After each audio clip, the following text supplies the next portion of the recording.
Yeah. Oh. I don't think my mic's working.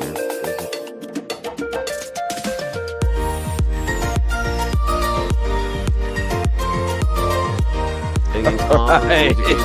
America in the morning. America in the morning. Brand new host. Yes, new show. I have no idea what's going on. The computer's broken. We are working behind the scenes to figure it out. Technology is fantastic. But yes, we are now America in the morning. And no bumper music, evidently. It is 6:05 in the Mile High City. Good morning, Denver, Colorado. Surprise. You've tuned into the Jeff and Bill Show? Yeah. Or America in the morning. Or America in the morning. Or Hugh Hewitt. Yeah, it could be Hugh Hewitt as well. Who knows? No Mike idea. Boyle? No whatever clue. you want to call us, Yes, we're happy whatever. to be this morning. Yes. Who knows? This could be the Reggie Rivers program from years ago. I have no idea what is going on this morning. But yes, we are finally on the air. I am your co-host, Jeff Hunt, along with Bill Thorpe, bringing you the freshest insights and hottest takes from the right, left, and center. Congratulations. You just woke up in the greatest country in history. Let's get to work today. We got a whole show planned for you of engaging discussions, critical analysis, most importantly, your phone calls and texts, because this is where Denver's voice is heard loud and clear. Phone lines are open. Give us a call. Phone line number 303-696-1971, 303-696-1971, or text us on the Dan Caplis Law text line at 720-819-5115. All right, what do we got up for you today? We're going to talk with two folks that were in Washington, D.C. yesterday for this big Supreme Court argument about whether or not Tennessee can restrict trans surgeries, trans hormone treatments for minors, whether or not the state can even pass laws related to that, because when they did, The Joe Biden administration jumped in there and said, hold on. This falls under equal protection claims. That's what they're discrimination. Yeah, it's kind of odd, but we'll talk about it. This will be. We're going to talk with Dr. Rich Guggenheim of Gays Against Groomers and Tyler O'Neill, managing editor of the Daily Signal, about this case coming up. Would love to hear your thoughts on this. And then a amazing, what I can only describe as an amazing, just wonderful breath of fresh air coming from Washington, D.C., when they had all the airline CEOs up for a committee hearing, and boy, oh boy, did Josh Hawley lay into them. Yeah, I'm not always a Hawley fan, but he did a good job. It was absolutely fantastic, grilling these guys, basically saying, nobody likes any of you. Flying commercial airlines is awful, and many of your policies have to do with it, including paying bounties to airline employees to walk up and down the jetway to see if your luggage is 2 centimeters too big. Yeah, it's too big. That's weird. That's a weird incentive program. I was unaware of that. That's interesting. Yeah, me too. That's really interesting. And then possibly changing your your airline ticket, your bag fees, all that based upon demographics. Yeah. They were really pressing into that. So whether or not that's fair or even legal, we'll cover that hearing. And then we're going to hear a little bit later from Jeff Keener, South Metro Chamber of Commerce. So full show for you today. Not going to miss it. Lots of debate. Give us a call. The text line, by the way, comes right into the studio here, 720-819-5115. Let's check in on news and comment with Blake Olson. Good morning, Blake. Hey, good morning, guys. Great to hear you on the other end. Yeah. You like our new show, America in the Morning? Yeah, that was great. Honestly, brand new. You got me, because I was like, is this April 1st?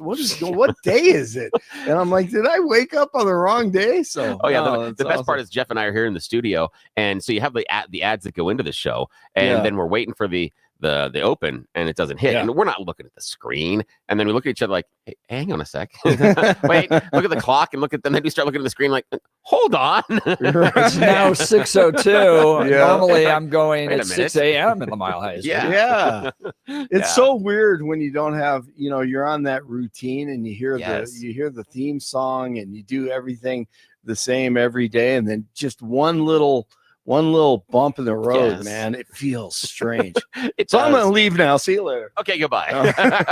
Thanks for the hard work today. All right. We got a good show. I know you guys have a great show ahead, and here's what's going on in the world. And here in Denver and in Colorado, 26 and clear. In Denver, expecting a high of 50 today. The 7-10 5-day forecast coming up. Our top story. Brian was a wonderful person with a big heart and who lived life to the fullest. He will be greatly missed by everybody. Our hearts are broken and we are completely devastated. Paulette Thompson, the search continues for the man who gunned down her husband. 50-year-old United Healthcare CEO Brian Thompson in Manhattan. The suspect ran off and ultimately jumped on a bike and rode into Central Park. It's pretty obvious he was targeted. Thompson was in the city for an investor conference and was shot multiple times outside the New York Hilton Midtown and later pronounced dead at the hospital. So, Blake, did you see about the possible words that were written on the bullet casings? I did not see that. Yeah. Tell me what it said. It's just breaking now. Deny, depose, and defend were written on live rounds and casings left behind. Oh. Deny, depose, and defend. Yeah. What do we think that means? Let's do our conspiracy theory circle here. What the heck? Yeah. We're sitting around in the bar. We can, listeners. Because look, I'm a big 48 hours 2020 guy. Yeah. So I'm like, oh, it's the insurance payout from the wife, But it doesn't seem to be in this case with deny, depose, and defend. I have a theory on that. But again, I'm a little weird. All right. My theory on that one, the reason that it says, and I can be, again, I'm going to preface this with saying I could be 110% wrong, and I will completely and totally own this. I am just pulling this out of an orifice that normally faces a chair. Just letting you know that, okay? So now, what I believe could be going on here is something related to, like Jeff said, insurance. I'm curious if this is someone or a group or whatever it is that is disgruntled or angry or whatever because the process with Denied. them is deny the claim first, depose the person, and then defend our position.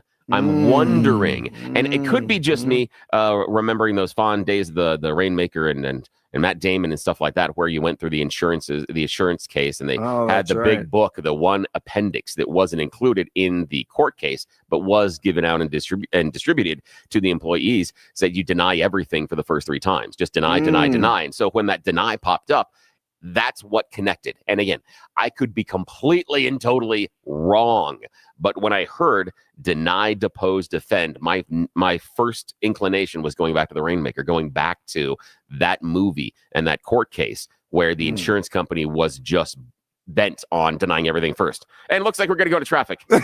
We'll be right back right after this. I didn't touch anything. I have no idea. We'll be back in a sec.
All right, welcome back to the Jeff and Bill Show. We can get you the proper news and comment from Blake Wilson now. Good morning, Blake. Yeah, good morning, Blake. Jeez, talk about cliffhanger, man. I know. I mean, Billy had me on the edge. I wanted to hear what it was.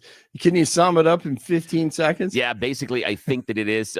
It's related to some sort of insurance claim or something, because the idea of the words that were written on the bullets lead me to believe that this is some sort of a message that was being sent. And if you're talking about deny, depose, defend, which are allegedly the words on there, that seems to be, for me, related to a health insurance claim as far as a procedure. That you would deny the procedure, you would depose the person, and then you would defend your claim. Yeah. Interesting. Yes, interesting. let's see what happens. Yep. We're going to learn a lot more in the days and weeks to come. They're still looking for them. And fairly clever of the individual involved to use a bicycle to get away inside of New York City and to go through Central Park. Very smart. I just walked by there a couple days ago because I was in Manhattan, and those bike lanes in New York, it's totally different now. Yeah. I mean, they're all over the place. And it's like, if you have a bike and now they're motorized bikes, you can get around there a lot easier. Oh, yeah. And if you were trying to avoid law enforcement, who are normally going to be either foot or cars, bike's the one to go with. That's right. Yeah, absolutely.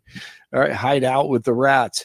All right. Police are investigating after a shooting near Coors Field last night here in Denver. Officers were called to the area of 22nd and Market Streets after the shooting was reported.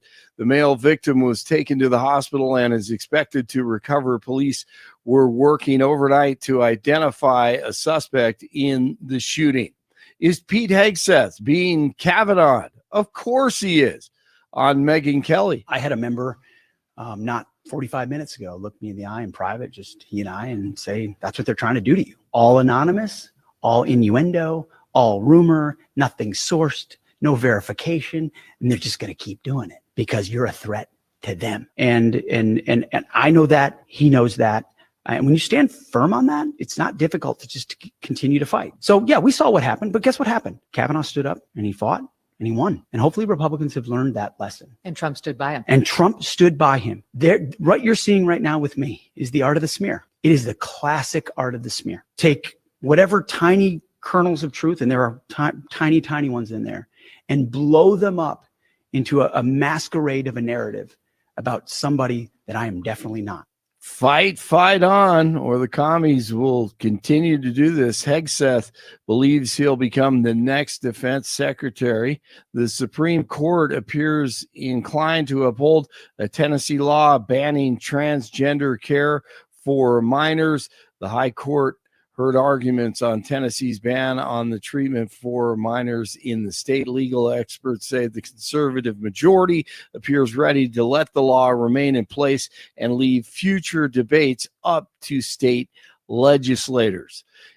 Incoming Deputy Chief of Policy Stephen Miller tells Hannity on Fox last night what's going to happen in the first 100 days of DJT. Let's go. Rapid, total, complete deregulation of American energy exploration. You're going to see an American energy boom starting right away. You're going to see all the regulations that are strangling job growth in this country and driving up prices, driving up housing costs, go away. You're going to see the border sealed shut. The criminal aliens are going to be shipped home, and foreign countries around the world are going to accept the gang members and the cartel members that are poisoning our families and murdering American children. You are going to see peace begin to restore to the world as the president works to bring back harmony in the Middle East, harmony in Europe. You're going to see. And that's only the beginning. News brought to you by Lair Fireplace and Patio, Denver's premier source for everything fireplace, patio, and grills, locally owned and operated since 1954, online at lairfireplacepatio.com. Avs in Carolina tonight, Nuggets in Cleveland. 5-star quarterback Julian Lewis officially signs with the Buffs, highest ranked recruit to sign with the Colorado program in Buffs history. 25 in Littleton, 23 in Denver, 23 in Boulder, make that 27 in Denver. Jeff and Billy, they continue on this wild and wacky Thursday. Blake Olson, News Talk 710 KNUS. Thank you so much, We're Blake. on weather. cruise control, Weather. weather-wise, as I'm not doing another that. 3 Texas, days I'm of in this back. Don't worry. beautiful It is, weather it is. will You got the weather continue on here in that day, Denver. Mike. Can't get much better Well, than I this do in want to December. talk to you about my good Mostly friend sunny. Dan Kaplan. And Dan Kaplan Law, I've known Dan for well over a decade. This guy's pro-life, pro-family, pro-America. That matters, right? If you're going to be in an injury case, you want an attorney with you that shares your values. Not only does he share our values, he's the son of a police officer and a former seminarian. He's dedicated the last 40 years of his life to helping people who are hurt in serious motor vehicle crashes. What's the alternative? Well, the alternative is some guy you saw his picture go by on a bus billboard. You know nothing about him. You don't know if he supports your values. You don't know if he's solid spiritually. You do know that with Dan Kaplan. And I've known Dan for well over a decade. This guy is solid. In fact, I think he should run for governor, but that's another conversation for another day. But more than just being a guy of great values, Dan Kaplan is a real winner in the courtroom. He's got a mind like a steel trap. Listen to this. Dan is believed to be the only lawyer in Colorado history to win 5 straight multi-million-dollar verdicts in Colorado crash cases. Gets better. Dan is also believed to have won the largest truck crash verdict in Colorado history. In fact, Dan Kaplan's Law is so trusted that they're the official law firm partner of the Denver Nuggets and the Colorado Avalanche. Dan Kaplan's Law, a serious firm for serious cases. You might be saying to yourself, well, I might not be able to afford this guy. But listen to this. Dan accepts righteous injury cases on a percentage fee basis. That means he can represent good people from all walks of life without regard to ability to pay. All right? It's about justice for him, and he's willing to help you out. Chances are you're not on the side of a road in an injury case right now. But when it happens, and you got to deal with the police, and you got to deal with the insurance, and you got to deal with, God forbid, any medical issues, taking family members to the hospital, any of that stuff, you want to be able to call Dan Kaplan right away. You don't be scrambling to try to find his phone number. So right now, put his phone number in your phone, in your contacts. Dan Kaplan's Law. Here we go. 303-770-5551. That's 303-770-5551. Or hit dankaplanslaw.com. That's Dan, C-A-P-L-I-S law.com. So check this out. Yeah. When I was at the Colorado State Capitol wearing my little Colorado CCU pro-life youth sweatshirt. Yes, the world famous sweatshirt. Change the rules, yes. And the result was now anybody can wear clothing with messages down at the state capitol. But prior to that, you were actually escorted out. Just so funny. And there are all these First Amendment questions as to what actually constitutes a political message, right? If you wear support the troops who wear a rainbow flag, is it a political message, and can they escort you out? Because remember, Jason Crow, your words hurt. So, okay. Yes. Way to bring him into Thank you. Appreciate that. The first guy to send me a message going, Jeff, this is what we call a dead dog case. Oh, yeah. Yeah. Which means a dead dog is going to win this case. Yes. Was Dan Kaplan. Oh, that's fantastic. That guy is the real deal. He is. He is a good deal. He's a real deal. And I know that when he files things with insurance companies, they take him seriously. They stand up, they pay attention, and they know that he is going to come, dotting his I's and crossing his T's. So, yeah, he's going to be a guy. The other part that I always remember the story that Pete Boyles tells, that his daughter was going through something and Dan Kaplan was helping her out and representing her at the time. And he said the thing that was remarkable was the personal touch that Dan regularly would call in the evening after he's wrapped up his evening hours at the office, and he would check in just to see how she is doing. And he said it was that kind of personal touch that even though it is, he's got a number of lawyers, not a huge, gigantic, Brownstein, Farber, Hyatt type law firm, but he has a number of lawyers working with him, but he makes sure that he still stays individually involved in each one of these cases and knows what's going on because he does take it personally. So if you want someone that's going to go out there and fight for you, it's going to be Dan Kaplan because he will take it personally. Your fight is his fight. So reach out to him if you need Absolutely. Here, I'll give you his phone number again. 303-770-5551. 303-770-5551 or hit dankaplanslaw.com. That's Dan, C-A-P-L-I-S law.com. All right, we'll continue. You're listening to the Jeff and Bill Show. We are Denver's talk leader, News Talk 710 KNUS.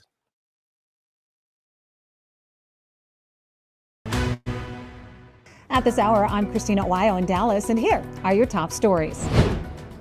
Speaker of the House Mike Johnson is saying no more money for Ukraine after Joe Biden asked Congress to give the country an additional $24 billion, which would fund them for the next 2 years. Instead, Johnson's saying any additional funding would be decided by President Donald Trump. Listen. I'm not planning to do that. There are developments by the hour in Ukraine. I think, as we predicted, and as I said to all of you, weeks before the election, if Donald Trump is elected, it will change the dynamic of the Russia war on Ukraine. And we're seeing that happen. So it is not the place of Joe Biden to make that decision now. We have a newly elected president, and we're going to wait and take the new commander-in-chief's direction on all of that. So I don't expect any Ukraine funding to come up now. Mexican soldiers and Marines have seized more than 1 ton of fentanyl pills in a pair of raids that officials are calling the largest amount of fentanyl seized in the country's history. The raids came after a drastic drop in fentanyl seizures in Mexico earlier this year, and days after President Donald Trump threatened to impose 25% tariffs on products from Canada and Mexico unless they crack down on the flow of migrants and drugs across the borders. The fentanyl raids took place in the northern state of Sinaloa, which is home to the drug cartel of the same name. That's what you need to know at this hour. In Dallas, Christina Wyo, Salem News Channel. 50s for highs today, tomorrow, and Saturday. Going to be in the 50s again Sunday. Dry through that whole period with nights in the 20s and lower 30s. We do see windy conditions and a chance of snow showers and colder Sunday night and Monday. Meteorologist Don Day in the 710 KNUS Weather Center.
Tennessee law banning gender affirming care for minors. That's quite a loaded headline from CNN. What did Tennessee do? Well, Tennessee restricted hormone replacement therapy and mutilation surgeries from minors for transgenderism. Just ban that. And the Biden administration said, hold on, no, we want to trans minors, or at least allow parents to be able to trans their kids. So they took it to the U.S. Supreme Court to fight this as to whether or not the state has the right to restrict these types of surgeries. Well, somebody that was on the steps of the U.S. Supreme Court yesterday, Coloradan, Dr. Rich Guggenheim with Gays Against Groomers. Dr. Guggenheim, thanks so much for joining the Jeff and Bill Show. Yeah, good morning.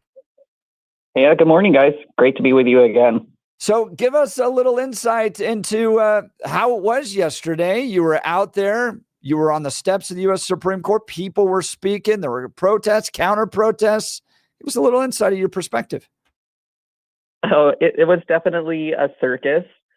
But you know what? Sometimes that's the way justice is. And it was a truly humbling honor to be able to come up here. I'm here because I participated in the writing of a brief. The Sffir4ming case is what it's called. And I wrote an amicus brief with several other organizations and people, including detransitioners. And our brief was selected to be part of the oral arguments out of the multiple briefs that were written and submitted to the United States Supreme Court. This is one that was selected. And I think it's because of our approach. We wrote it using scientific evidence that shows the harms of it from medical journals. We used case law to set a precedent for saying no, states do not have a right to harm and mutilate its citizens. And then we shared personal stories of people who have been harmed by gender affirming care as children. And we want to just state that if you choose to do this as an adult, that is your choice, but children do not have a developed prefrontal cortex, and they lack that decision-making part of their brain at that age, and that we shouldn't be doing things that are going to rob them of their innocence and strip them of their future to live healthy, productive adult lives. Talking with Dr. Rich Guggenheim. He's with Gays Against Groomers in Washington, D.C., major U.S. Supreme Court oral arguments that took place yesterday on this Tennessee law banning gender transition procedures and surgeries for minors. Now, one of the arguments that comes from progressives, Dr. Rich Guggenheim, is that, if kids aren't able to get these surgeries, they may commit suicide. They may end up depressed. Their lives may fall apart. These surgeries are really important to allow kids dealing with gender dysphoria to live their authentic selves. What's your response to that? Well, I always look at the fact that humans have existed for thousands of years without medical intervention for transgender people, and they seem to live just fine. And this is a type of emotional blackmailing, and this is nothing more than bullying. And you know what? When I was a child, I would say that if I don't get that piece of candy, I'm going to hold my breath until I turn blue also. At some point in time, what we have to do is realize that the science does not bear this out. In fact, the science has shown that there's no positive correlation between gender affirming care and mental health outcomes. The opposite is true. People who undergo gender affirming care practices are 12 times more likely to commit suicide afterwards. And I believe that that is because people often realize that when you're a child and you're being pressured into fitting in, you're being pressured into wanting to have friends, and puberty is awkward for all of us and it's painful for all of us, but we all get through it. Puberty is a human right. And that at the end of the day, robbing people of that opportunity by pumping them full of off-label drugs and cross-sex hormones and the damage that it does, it's not a right, and it's not life-saving. It's not helping anybody, and we need to just call that for the lie that it is. Talking with Dr. Rich Guggenheim of Gays Against Groomers. Now, Dr. Guggenheim, you and I have had these conversations in the past. You're part of the LGBTQAI movement. But so isn't it all supposed to be grouped together? Aren't you supposed to stand together? You seem to be challenging parts of the LGBTQAI movement. What's your response to that? I absolutely do challenge it. LGBT people are people who are attracted based off of their sexual orientation. And that is basically who you're attracted to and who you decide to spend your life with. The other stuff is who you identify as and who you decide to live your life as. And it does not have anything to do with sexual orientation. And it's totally fine. We have people in our organization who are transgender. We welcome them. We believe that they have unique insights and have lived personal experiences that validate what we are saying as a group of gays and others in the community. But we have to understand, you can live your life as an adult. You are free to do that, but you are not free to impose your beliefs on other people, and you are not free to harm children. Talking with Dr. Rich Guggenheim of Gays Against Groomers, I think one of the more compelling sides of this argument, Dr. Guggenheim, is that this is permanent in many ways. This results in permanent sterilization, these cross-sex hormones. I know the other side makes the argument that this is reversible, that, we could give you some hormones in a particular direction, but we can always walk back up that road if we need to. But there's some evidence coming out there that this results in life-altering, permanent changes to a young person's body. Yeah, and that's what we are very concerned about. You only go through puberty at one point in your life. And so when they call it a puberty blocker, that's exactly what it does. It blocks you from going through puberty. And when you, as you know, go through puberty, things change physiologically in your body. You don't just become sexually mature, but your heart grows, your lungs grow, your bones grow. And when you stop that, you stop the process of your heart developing to be able to pump the blood that it needs to an adult body. You stop the lungs from developing so that it can carry the oxygen that it needs to supply oxygen to an adult body. Your bones are brittle. And then we know from these drugs and the chemicals that they're injecting and the cross-sex hormones that they're using that it causes atrophy of the genitalia, it causes cancer, and the list goes on and on and on. And there's so many stories of detransitioners who started down this path as a teenager, and now they're in their early 20s. They've already gone through a stage of their life. They're going to be infertile. They have chronic health problems. They live a life in pain. And that is not something that anybody who cares about protecting children should actually say is affirming. It is not inclusive. It is not telling them that this is their authentic life. We need to help these children understand that this is an awkward stage of our life for everybody. And maybe you don't feel like you recognize your body when you look in the mirror because things are changing. But to love yourself for the person that you are, and that there is absolutely nothing wrong with you. And just because you're a boy who likes pink and you like to cook and play with dolls, or just because you're a girl who likes bugs and likes to play with the trucks, does not mean that you are a boy. We spent so much time breaking down the idea of gender roles, only for the trans community to come in and reinforce that, along with its misogyny and patriarchy. Dr. Rich Guggenheim, Gays Against Groomers. Now, Dr. Guggenheim, you're a Coloradan. Colorado has its first openly gay governor. How is the LGBTQ community here in Colorado receiving your arguments, your position with Gays Against Groomers? Not well. They do not like what we have to say. And that is unfortunate, because for all of the talk and all of the rhetoric about being inclusive and welcoming and affirming and coming as you are, what it comes down to is they really want us to become a monolith, and they do everything that they can to keep the LGBTIQA plus communities enslaved on the rainbow plantation. And they don't like when one of their slaves escapes and seeks freedom and liberty. Those are strong words. Now, Dr. Rich Guggenheim, you've been meeting with a number of lawmakers up on Capitol Hill, including the Speaker of the House, Mike Johnson, Lauren Boebert, Thomas Massey, Marjorie Taylor Greene. Tell us a little bit about some of the meetings you've had and their reception of you. Yeah, you know what? It's been great. I am truly humbled by this. I just want to say for all of these people that love to say, oh, these people are against gay rights, we have certain members in Congress that I've met with who have members of the LGBTQ community in their family or extended circle. And there is absolutely nothing homophobic about them. They don't hate anybody. They are some of the nicest people I've met. And the meetings that we have had are simply about protecting children from the harm of gender affirming care. And there are some bills that we are working on. I am proud and completely willing to offer my services to come in as a gay man to testify on these bills and provide my insights and say, look, we have an obligation as a nation to protect the most vulnerable people in our children and our women and our girls, and say this is unacceptable and this is not a gay right. This is a gay wrong, and it is time to atone for those sins.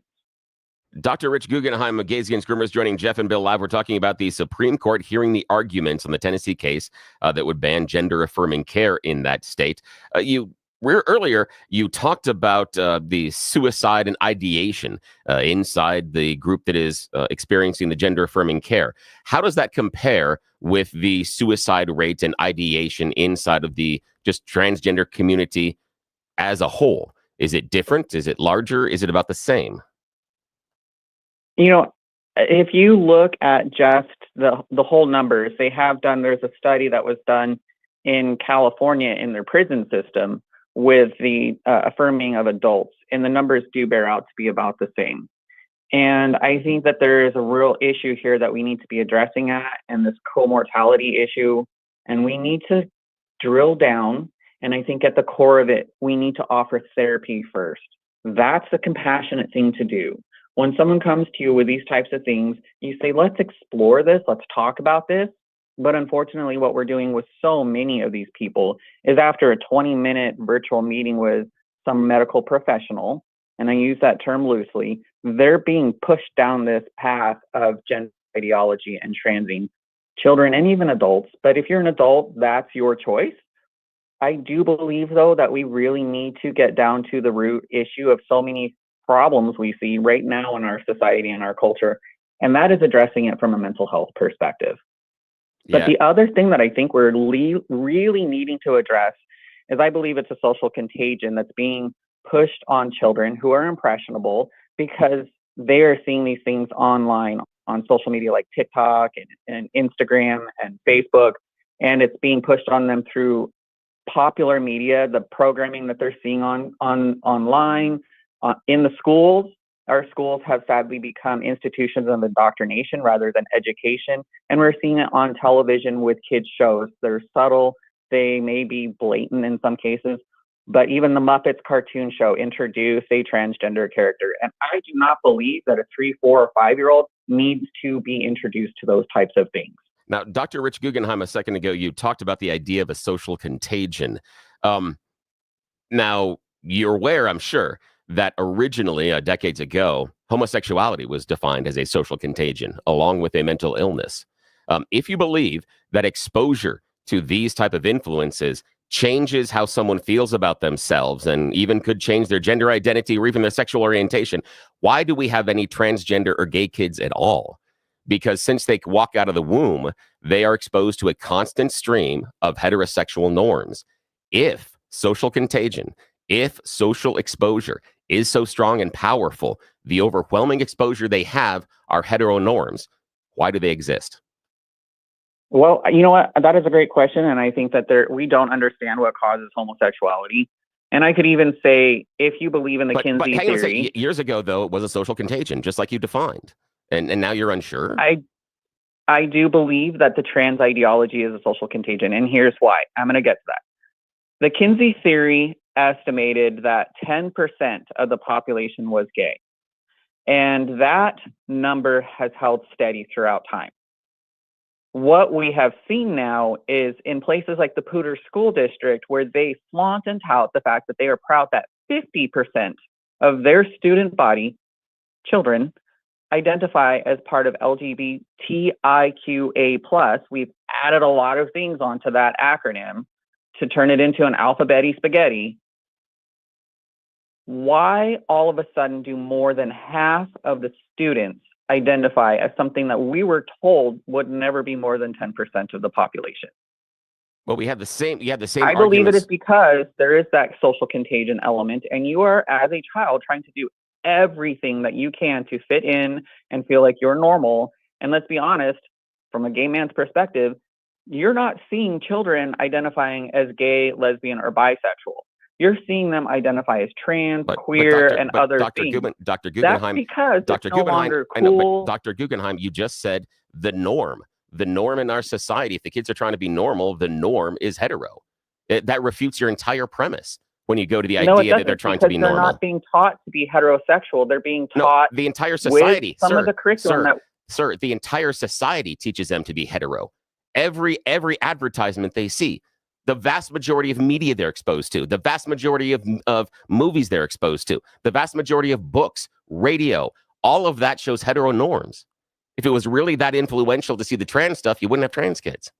Just doesn't work. I don't think that you and the children are seeing the same thing then. Because when you go online and you see the algorithms that are feeding what children are seeing online, it is pushing this trans ideology, this gender ideology, this queer theory. That's not my personal experience. I've got 4 kids. To our children. I have 4 kids that have gone through public school. That has not been my personal experience. That can be anecdotal, but I've got 4 different sets of experiences going through the public school system in my household, and that wasn't their experience. It may be anecdotal, and your experience is also anecdotal, but we are seeing the effects of my anecdotal experience, where we know that Colorado just passed laws requiring queer theory to be taught to kindergartners, where we see this stuff being taught to them and they are being exposed to it, and it's in their social media. I just told you that they're putting it into children's cartoons. The young adults are being shown this stuff through corporations like Disney, who are putting in trans identifying characters. Paramount has a trans identifying character in their stuff. The children are being exposed to this stuff, and heteronormativity is no longer a real thing because we have pushed DEI so hard. I disagree. Based on the preponderance of what happens inside of those Disney movies, they're not a whole bunch of transgendered characters. There's a singular one. And it goes back to the reference of when you go back and first started seeing Black people on TV in certain types of characters. It was more the identification of seeing them reflected in your own society rather than the idea of trying to change them. But I appreciate the conversation. And that's fine we have that to get you going. disagree. Yeah, it's fair. Yeah, I was Reasonable just people say can fine that you disagree. As a gay man, see it from a completely different perspective. No, I appreciate your perspective, and reasonable people can disagree on this, and we just see it differently. But I appreciate your thoughts, and I appreciate you being out there and supporting the cause that you believe in. And there are many things that we find that we are simpatico on. This is just one we don't, and that's okay. Dr. Rich Guggenheim, Gays Against Groomers. If you want to follow him on X, he's going to continue to be in Washington, D.C. He's meeting with lawmakers out there. His X handle, 5280 based homo. 5280 based homo. And the Social Conservative just read that.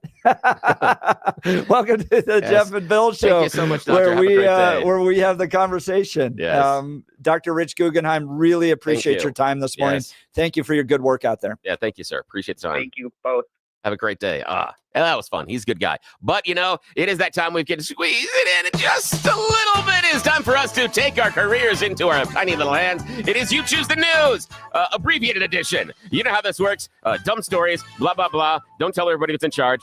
Blake Olson, Jeff Hunt. Here we go. We're going right to the headlines. Sirs. Headline number 1, nothing for free. Headline number 2, proving the point. Headline number 3, surgery countdown, and headline number 4, ghost rescue. Mr. Surgery Hunt. countdown. Surgery countdown. This comes to us from Chicago. In a new move, Anthem Blue Cross is going to start putting a timer on your surgery. They're not going to pay for all of your anesthesia that is needed. They are going to decide, because they are losing 12% of their, they'll have a 22% drop in profits year over year. So they have to cut services. So now they're going to decide how much anesthesia and how much time you should be getting anesthesia in the surgery. If it goes long, something goes sideways, tough cookies.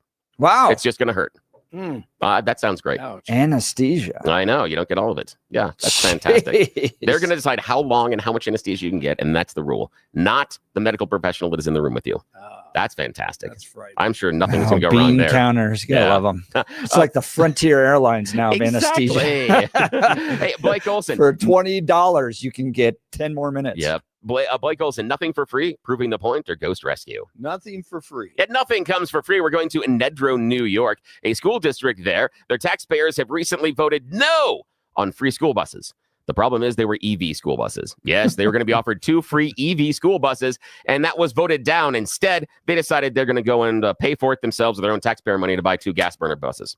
So they just voted to spend more of their own money. I bet you the maintenance on those EV buses is going to be a lot. Maintenance on the gas burners is up too. So, yeah. Okay, Jeff, final choice this morning. Proving the point or ghost rescue? Ghost rescue. Ghost rescue. Bangkok is where we're going for this one. A Chinese man spent 3 days trapped in a 12-meter deep abandoned well in a remote forest in Thailand because his calls were mistaken by local villagers as ghosts. Yes, when he was yelling for help, they thought that he was a ghost in the woods. So they ignored him. Eventually, rescue crews came to him and found him and pulled him out. He had a fractured rib and a broken wrist and some stuff. But he said he would yell once an hour because he wanted to conserve his strength. But local villagers said, yes, we heard the yelling and the screaming in the forest, and we thought it was the ghosts or maybe our dead relatives or something, but we don't know. So, yeah, that's the problem there. And nobody wanted to even investigate. No. Nobody was like, hey, I'm going to walk over there. No, are you going to go investigate the ghosts? No. Yes, of course. I want to see the ghosts.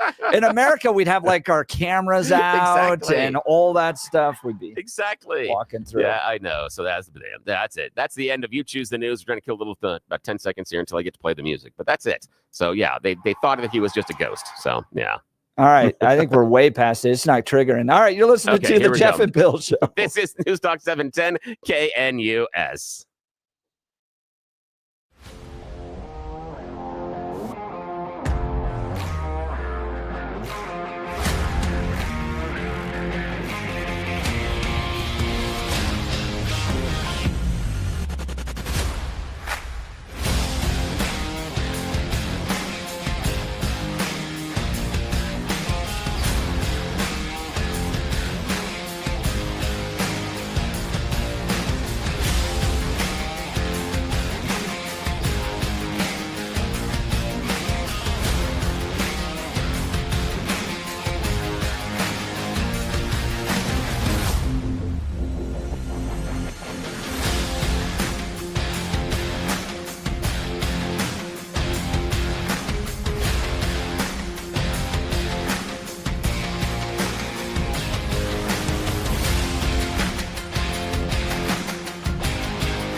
Cowboy in a city slicker. That is a great opening.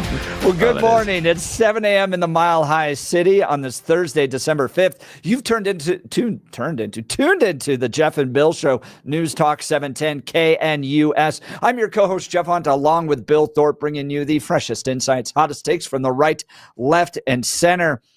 Congratulations. You just woke up in the greatest country in history. Let's get to work. We got a whole hour planned for you of engaging discussions, critical analysis, most importantly, your phone calls and texts, because this is where Denver's voice is heard loud and clear. So grab a cup of coffee, Denver. Let's dive into the issues that matter most to you right here, right now. Coming up after news and comment with Blake Olson, we're just going to continue that conversation because it is so spicy.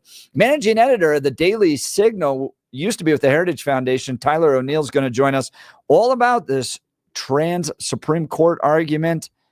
And should we be stopping parents from transing their kids?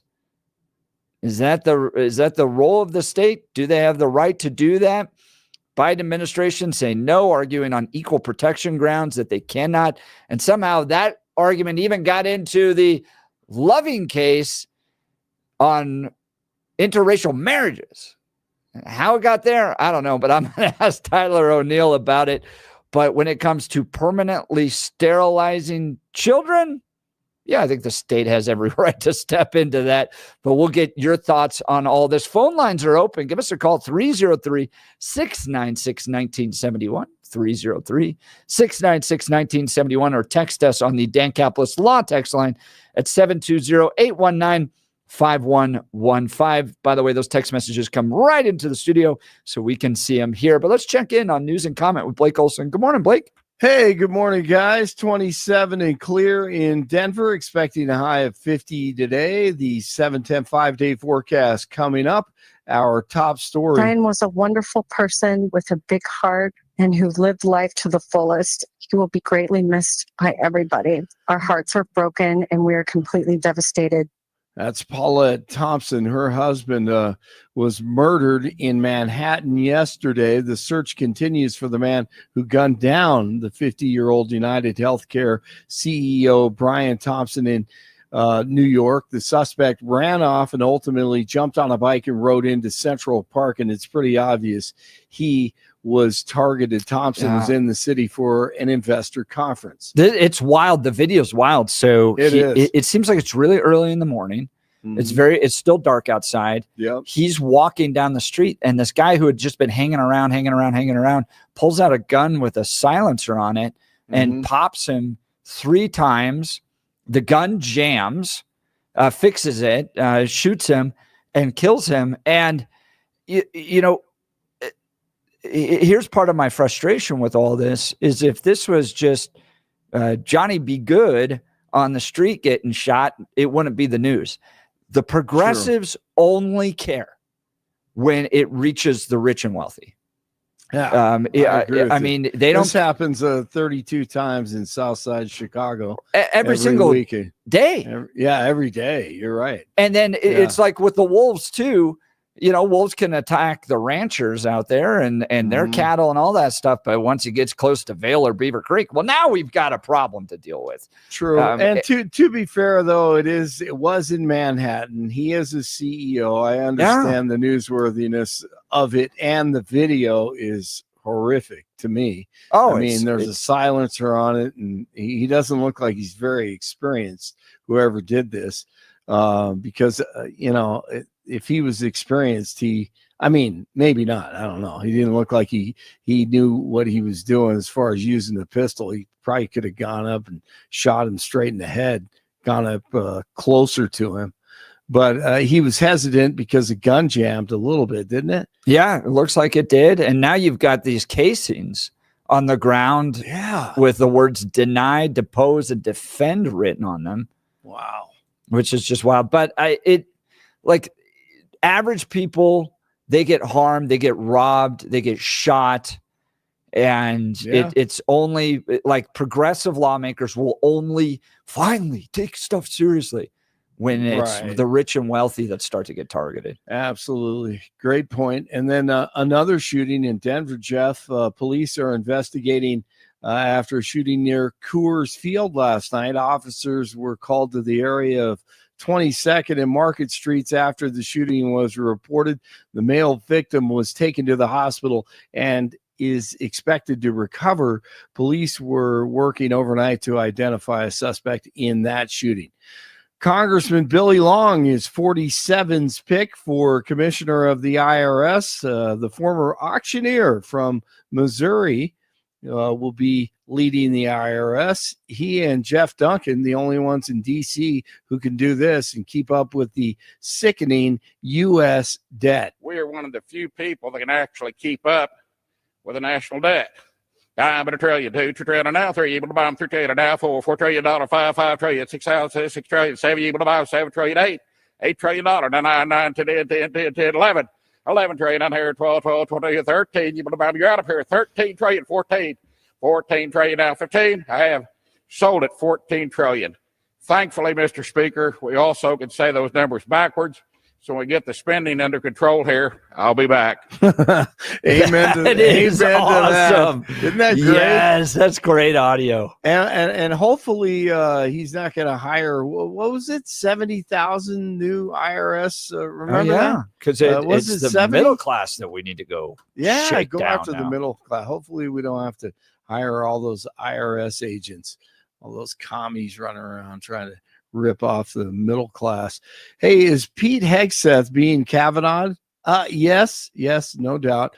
On Megan Killett. I remember not 45 minutes ago, look me in the eye in private, just he and I, and say, that's what they're trying to do to you. All anonymous, all innuendo, all rumor, nothing sourced, no verification, and they're just going to keep doing it because you're a threat to them. And I know that, he knows that.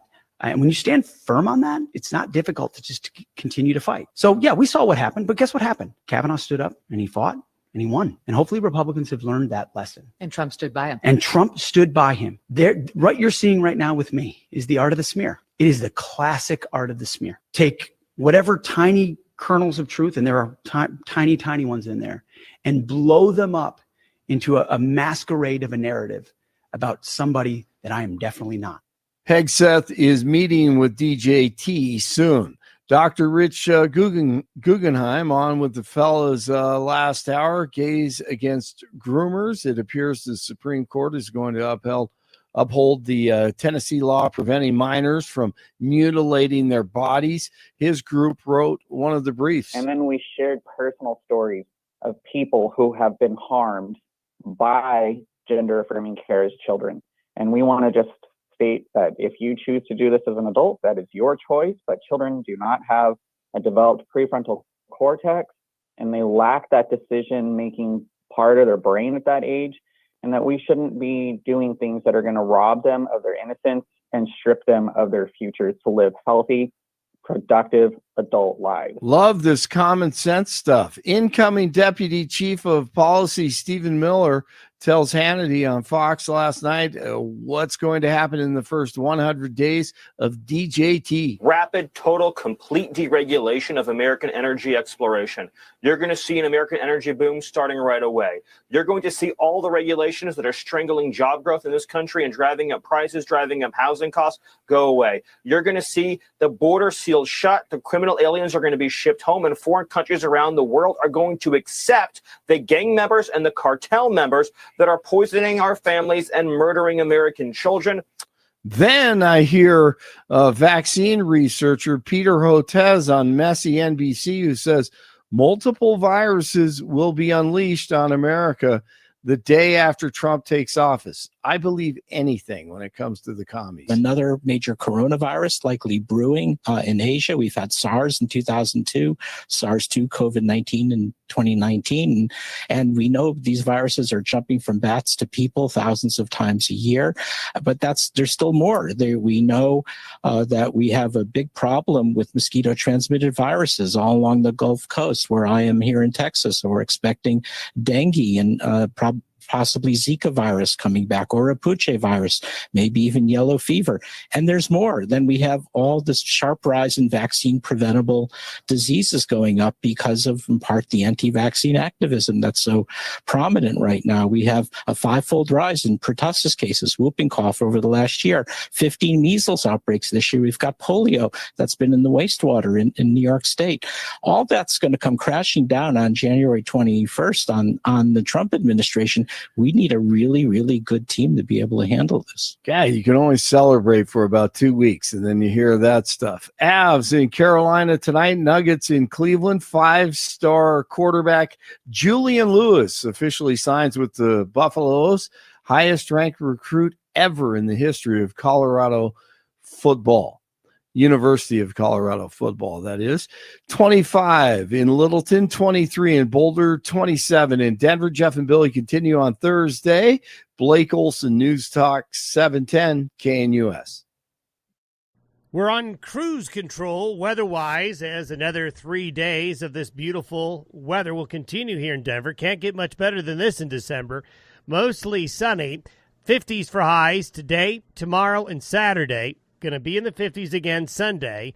Dry through that whole period with nights in the 20s and lower 30s. We do see windy conditions and a chance of snow showers and colder Sunday night and Monday.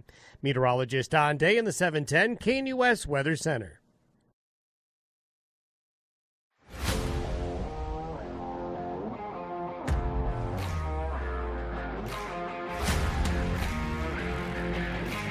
Welcome back to the Jeff and Bill Show. In just a little bit, we're going to talk with Tyler O'Neill. He's the managing editor of the Daily Signal. He's got a great piece out.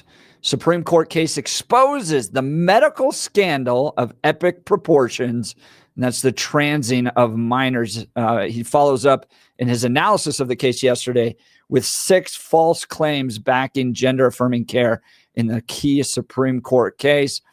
We'll get to him in just a little bit. I want to talk to you first, though, about my friends over at the Black Eyed Pea of Colorado, locally owned and operated by Steve and Michelle. I love this restaurant, and even more than me, my kids asking if they could go back on a regular weekly basis. They love this food. It's home-style cooking worth going out for. With 8 locations, there's sure to be one near you. When's the last time you took the family to eat at the Black Eyed Pea? They've got daily specials. They've got senior discounts. Be sure to check out some of the new menu items. The stuffed spuds, 8 different and delicious baked potatoes. Here's just a few. The chopped steak spud, the sweet pork spud, the meatloaf stuffed spud, and the broccoli and cheese stuffed spud. It is my daughter loved the meatloaf stuffed spud. My boys and I had the chicken fried steak and the meatloaf. And then they have the 1-pound mile-high chocolate cake. This is delicious. Not only do you get the cake, but you get the fudge, you get the chocolate icing. It is awesome. And we're in this movement right now, right? Make America healthy again. Now, as conservatives, when it comes to healthy food, we're not talking about eating bugs or wafers or just green little plants all the time. We're talking about getting away from the processed stuff and getting to real good, authentic Colorado ingredients in our food. The stuff that's going to make you healthy, the stuff that mom and dad cooked for you, grandma and grandpa cooked for you. No more fast food. And with the prices they have at the Black Eyed Pea, it's going to be right there in line with fast food. So why go eat the processed baloney crap out there? Go eat good quality, home-cooked, great ingredients, family time. Enjoy that meal with your kids. That's what they have at the Black Eyed Pea. Make your dinner party, rehearsal dinner, wedding reception, or company event a success with Black Eyed Pea catering. And no matter what the occasion, Black Eyed Pea gift cards are always great. Whether you purchase them for your spouse, birthday favors, or holiday presents, they have you covered. I love everything about this restaurant, and I know you will as well. Keep it in Colorado. Visit the Black Eyed Pea near you. All right. I want to talk about this case, this transgender Supreme Court case that took place yesterday, because here's the question I have for our listeners, and I'd love for you all to be able to call in and join this conversation. Is it a parental right to trans your child? Ooh, that's interesting. It's a parental right to raise your kid in whatever religious and choose perspective you want to. And the argument we had recently was to choose the school as far as school choice. School choice. And we've always been told parents know best. Parents always make, that was the bromide, is that parents make the best choice for their child. So if the parent says yes, is that the best choice? Well, and we make decisions about our kids with regards to circumcision, for instance, right? And some have argued that is unnecessary. It's abusing kids, those types of things. So should a parent have the right to trans their kids, or is it a form of sterilization, abuse, those types of things? Let's go to the phone lines. Dwayne, Divide. Good morning, Dwayne. You're on the Jeff and Bill Show. Morning. Good morning, gentlemen. So glad to talk with y'all.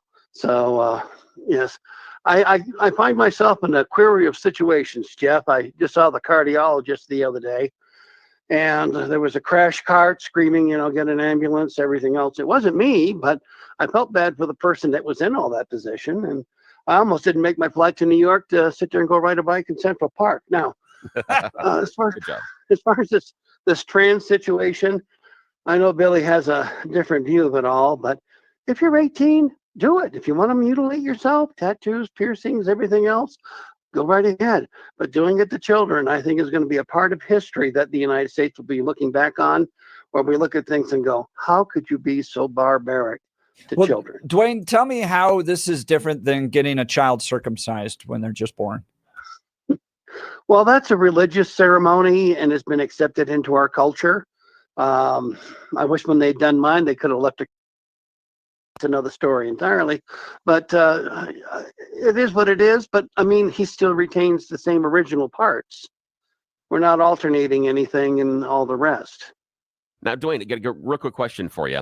We've got a guest coming up, but I want to say, what about the idea of allowing the psychological care, not medical care, at that age? What do you think about that idea?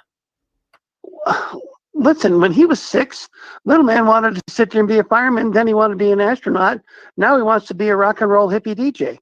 Until he knows what they want, you can't sit there and rely on a child's view of the world. It's different with every one of them. And there were some disproven aspects on one hidden study that said it wasn't as horrific for kids as it was. I'm talking Dwayne. Now, Dwayne, I'm all okay with the firemen and the policemen and the spaceman, but when they want to follow in Bill Thorpe's steps, that's when you as a parent need to step in and tell him absolutely not. That really is. You got to just warn him on the bad life choices. Really bad life choices. Well, I did some of that as well. Oh, I did some of that as well, but I was born into a middle-class family to sit there and go do things. And I just want you to know that I will allow him to do certain things to be unburdened by what he has to go ahead and do what he wants. But now, at least we do what we do. Now, Dwayne, get back safely from New York, and already did. And please, no more of those bike rides. Those bike rides. Yeah. Hey, we appreciate you, Dwayne. Have a great day. Dwayne, great call. Really appreciate it. All right, joining us on Zoom, you can see us on X at Jeff Hunt, 710K US, on our YouTubes, Rumbles as well. So you can see a smiling face. Tyler O'Neill, managing editor of the Daily Signal. He's even got the Colorado flag. Now, Tyler, did you put that Colorado flag up for us? No, actually, that Colorado flag is permanently in my office. You can't see it quite as well, but my both my books are also over here. Making Hate Pay, The Corruption of the Southern Poverty Law Center, and The Woktopus, The Dark Money Cabal Manipulating the Federal Government. Way to get the pitch in. Way to get the pitch in. Nicely done. And visual aids, too. Well done. Now, The Woktopus is coming out in January, right? Yeah. January 21st, the day after Trump takes office. Wow, exciting. We'll talk about that in a second, but let's dive into the Supreme Court case. You've written some fantastic articles on this. at the Daily Signal. If you go to dailysignal.com, you can read them and share them there. Supreme Court case exposes medical scandal of epic proportions. And then today, the 6 false claims backing gender affirming care in the key Supreme Court case. So what happened yesterday? Give us your insight. Yeah, no, what happened yesterday was we heard a lot of lying and gaslighting from the advocates of so-called gender affirming care. This is really, chemical castration for kids. And what it amounts to, there's like 3 tiers of what's called gender affirming care. This is a euphemism to try to disguise the true nature of what they're doing to people who think that people who are male, who identify as female, people who are female who identify as male. So when they're kids, they try to prevent them from going through the natural process of puberty. And they do that by giving them these cancer drugs. These drugs were created to treat cancers that eat estrogen and testosterone in elderly people. And so the drugs suppress the body's natural creation of these sex hormones. And they were developed and approved by the FDA for treating cancers for the elderly because these people, any sort of side effects that you might have from an experimental drug like this are going to be less severe than allowing a cancer to continue to spread through the body. So it makes a ton of sense to approve these for a situation where you're fighting cancer. It makes a lot less sense, and the FDA has not approved them for young people before they go through puberty. And so what we saw yesterday at the Supreme Court was U.S. Solicitor General Elizabeth Prelogar and an ACLU attorney who I think it's herself identifies as transgender. It's a woman identifying as a man. Of course, because of the way that she's made herself up, it's hard sometimes to know. And I think that there's intentional hard to know what the real biological sex of these people are. But their arguments at the Supreme Court yesterday essentially suggested that puberty, the natural process of puberty, is itself a form of transition. And what they're trying to do is muddy the waters and make it seem as though, so these drugs, these puberty blockers, are also used in rare cases to prevent what's called precocious puberty, where kids start going through puberty too young. And so they put them on these things for a temporary period so that their natural process of puberty can begin at the more appropriate time, and then they can develop fully. And so what you're talking about is 2 very different situations where the transgender people are pushing puberty blockers to stop the natural process of puberty and then cross-sex hormones to create a false facsimile of the opposite sex's puberty for these young people that will often leave them infertile, that will put them on a path that they won't be able to reverse. They'll constantly be needing drugs throughout their life to attain any sort of natural, any sort of normal appearance. Even if they detransition and re-embrace their biological sex after they've gone through these drugs, it's not easy to do that. And so often these drugs are presented as life-saving, when in reality, the evidence is far from clear. The evidence of side effects is very clear. The evidence of any benefit, any real benefit, lasting benefit from these drugs is very debatable. And what they always do is they always say somebody's going to commit suicide if they can't get these drugs. So they falsely claim that they're life-saving. So yeah, yesterday there were a lot of lies and misrepresentations put before the Supreme Court, and not all of them were responded to. I mean, some of the justices had excellent questions that revealed a lot. And I do think the Supreme Court is likely to rule what I'd consider the right way on this issue, upholding the law, allowing Tennessee to protect children from these so-called treatments. But at the same time, I really wish I could have seen a little bit more pushback. And so that was one of the reasons I wrote that article, fact-checking all the claims. Tyler O'Neill, managing editor of the Daily Signal. So now, Tyler, in I think these cases, and nearly all of them, you do have a parent involved. Doesn't the parent have a right to be able to guide the upbringing of their children as it relates to just about everything, including if they want to change their gender identity? Tell us how the state weighs parental rights and then the rights of the child in all this. So that's an excellent point, and parental rights are extremely important. But what we've seen with this sort of experimental medicine, there is a state interest in protecting people from experimental medicine that's going to harm them. And so when you're talking about, this is completely different from, a mom and dad saying, oh, I don't want, I don't want smut in my kid's library. I don't want them to be told to read things that are extreme, that are ideological, that are politically partisan in school, and we want to have some say over what the schools are teaching, versus putting kids on experimental drugs that are going to impact the rest of their lives, to which these kids cannot consent, and therefore, like, the parents have to consent on their behalf. The only, and the argument here, and this is the main thing. Tennessee's legislature and many of the other legislatures, they went through the evidence, right?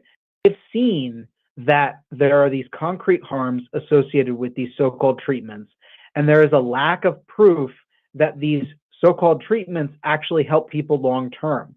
And, it's also interesting from a social issues standpoint, because there are many LGBT people, many lesbian, gay, bisexual people who have insisted that this has nothing to do with their movement. And so what we've seen, the transgender movement kind of spearheaded off of the movement for same-sex marriage. And many of us disagree with the claims that marriage should be, redefined to include men marrying men and women marrying women. But there's an interesting synergy here, because a lot of gay and lesbian people put their foot down and say that transgenderism is not part of their movement. What they stand for is not what this is advocating for. And there's a large group of people. There's an organization called Against Groomers, which is leading the charge on this. And they're saying that these so-called treatments are actually a form of conversion therapy. And of course, there's a lot of debate about that. But I think what they're onto here is very, very strong, because what they're doing is these treatments are turning someone who is male, making them appear female, and then making them think of themselves as female and changing them. What we've seen, if these people are not confirmed or affirmed in a gender identity that is opposite their biological sex, they will identify with their biological sex. If they're allowed to grow up naturally, they will do so. And then oftentimes they may identify as gay or lesbian, but they won't be, the trans narrative acts as though transgender identity is something immutable. And it really isn't. That's not what the studies have shown. So, and that's really important for civil rights law, right? Because civil rights law is based upon immutable traits. Those are traits that you cannot change, right? I'm male, female, black, white, even they put religion into there because it's so deeply held. But this idea that transgenderism, which is by definition mutable, because you change, you change, and there's 70 plus different pronouns you can choose. And I think Alito got into this yesterday, is that this thing by its nature is mutable, and the Biden administration arguing that it's immutable to fit into equal protection civil rights law just doesn't work.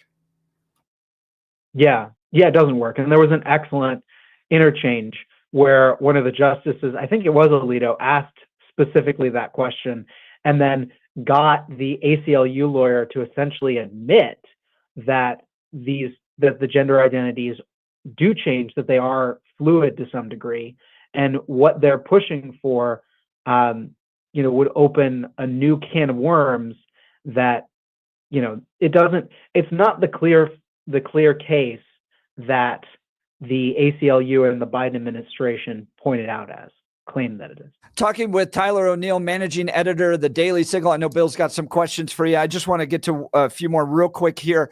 Now, the law itself in Tennessee would not prevent a parent from, say, dressing their child as a different gender. The state's not weighing in on that. It specifically has to do with the medication and surgeries of minors. Is that correct?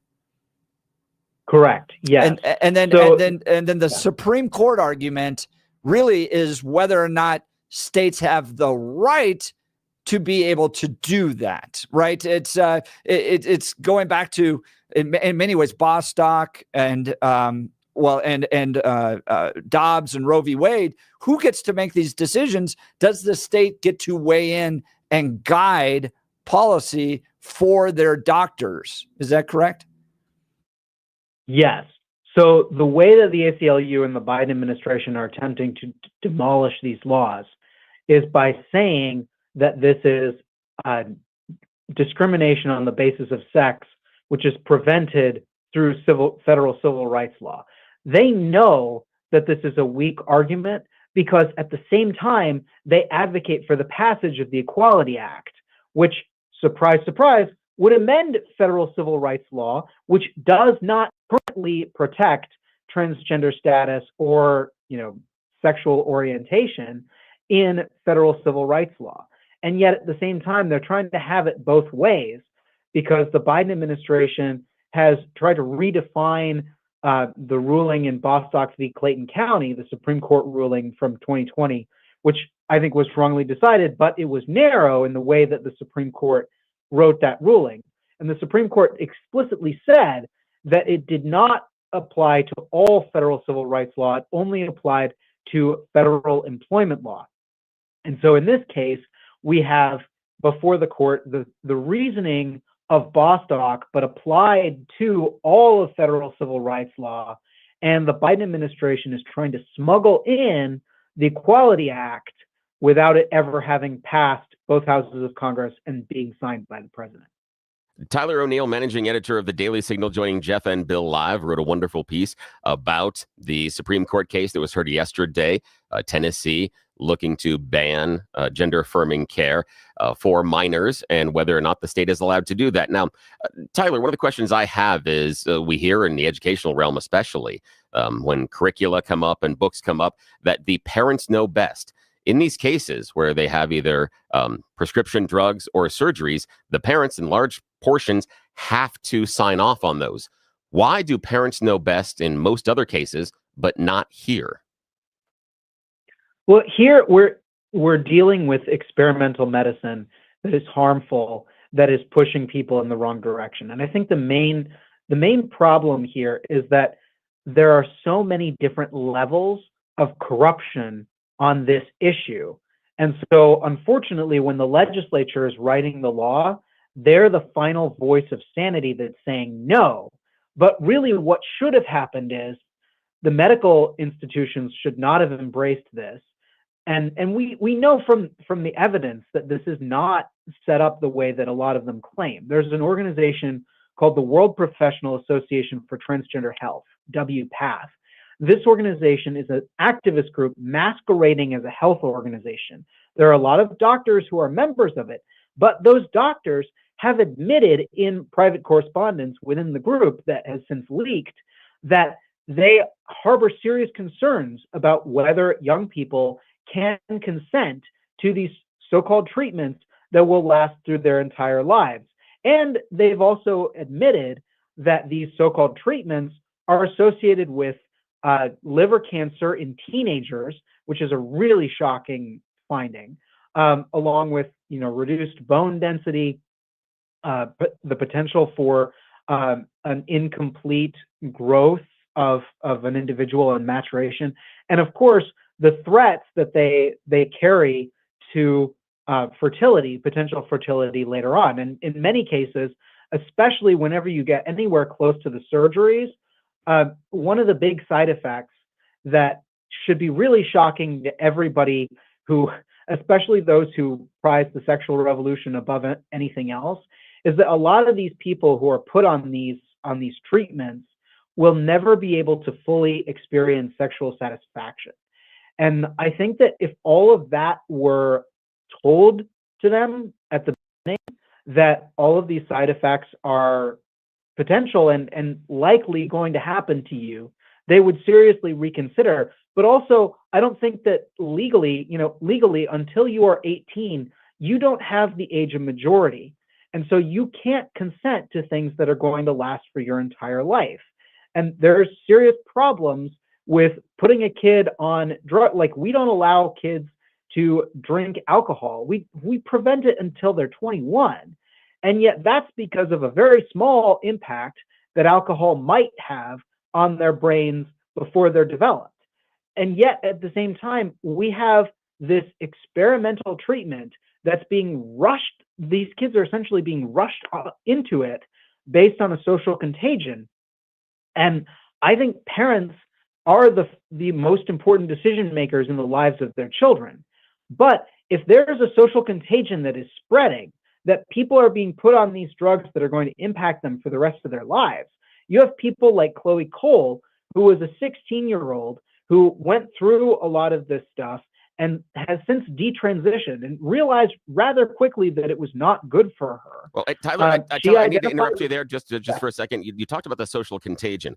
Explain to me how and why you've come to the conclusion that transgenderism is a social contagion, please. Yeah, of course.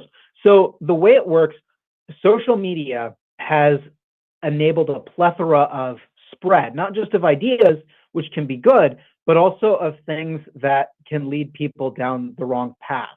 And so there's an excellent book by Abigail Schreier called Irreversible Damage. And what she did was she went through the ecosystem online that is pushing the ideas of gender ideology. And many girls, especially girls is what she found, but boys fall into this occasionally too. They find these influencers who tell them that testosterone, that going through a period of gender transition will make them feel amazing and will prevent them from having to go through the very difficult process of puberty, which, if you're confused and your body is starting to do things that are confusing, puberty is not easy. There are changes that happen, especially for women. And if you're a kid and you don't want those things to happen, you can be very susceptible to the claim that, oh, maybe you're trans and maybe you don't have to go through this scary thing. And maybe, you should take these drugs, and testosterone, it makes you feel great. Okay, now Tyler, help me understand and square the circle then. If it is exposure and repeated exposure to a transgender philosophy that allows these people to be influenced that way, why doesn't the constant stream of heteronorms change them back? Why don't we see that?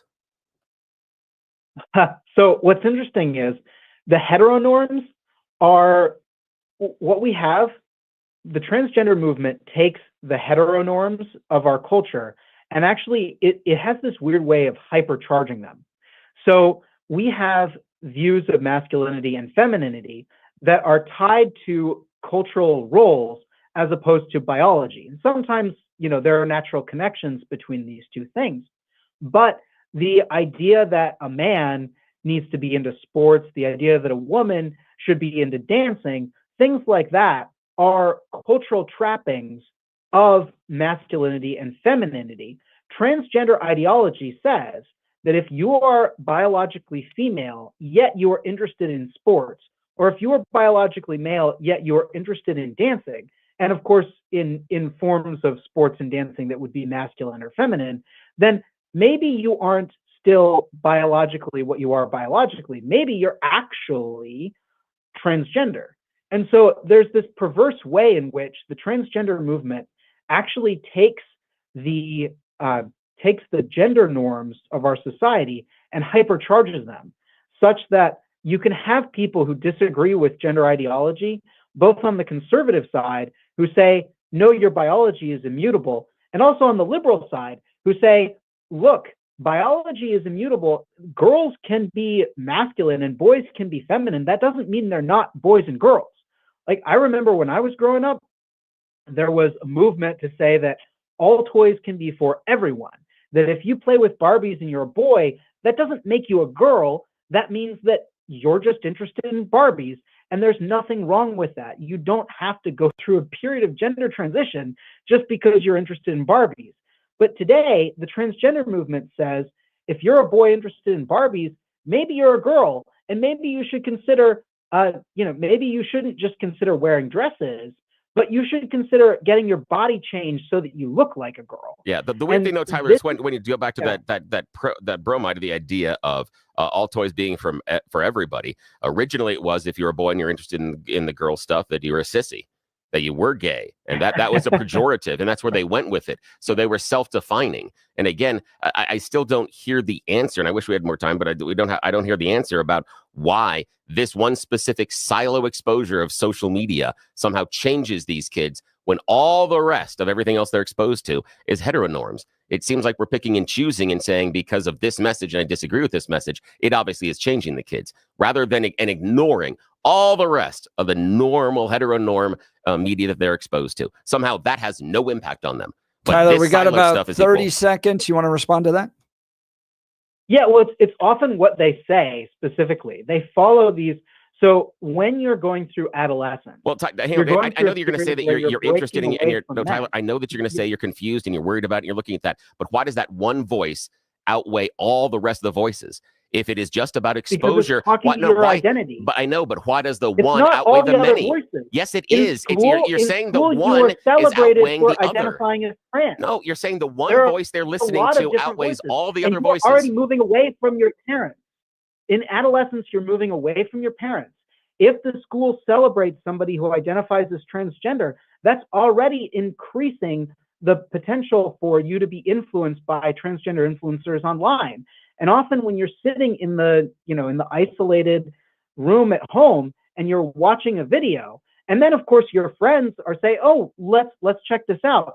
It's not just, so the heteronorms that you're talking about are actually weaker than they used to be, partially because you have the social media influence, you have their friends who often are following this, and you often have schools that are celebrating people who identify as transgender as being brave. And all of these things can outweigh the influence of parents, even parents who disagree with this ideology. And many of them don't. Many of them aren't aware of this. And so they don't engage with it. But even if they disagree, oftentimes a kid is going through adolescence and going through the period of breaking away from their parents, finding their own identity in peer groups.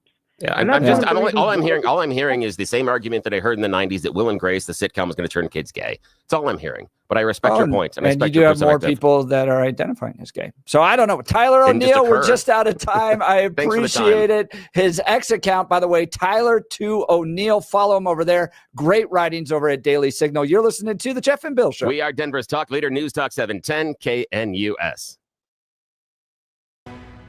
At this hour, I'm Christina Weil in Dallas, and here are your top stories.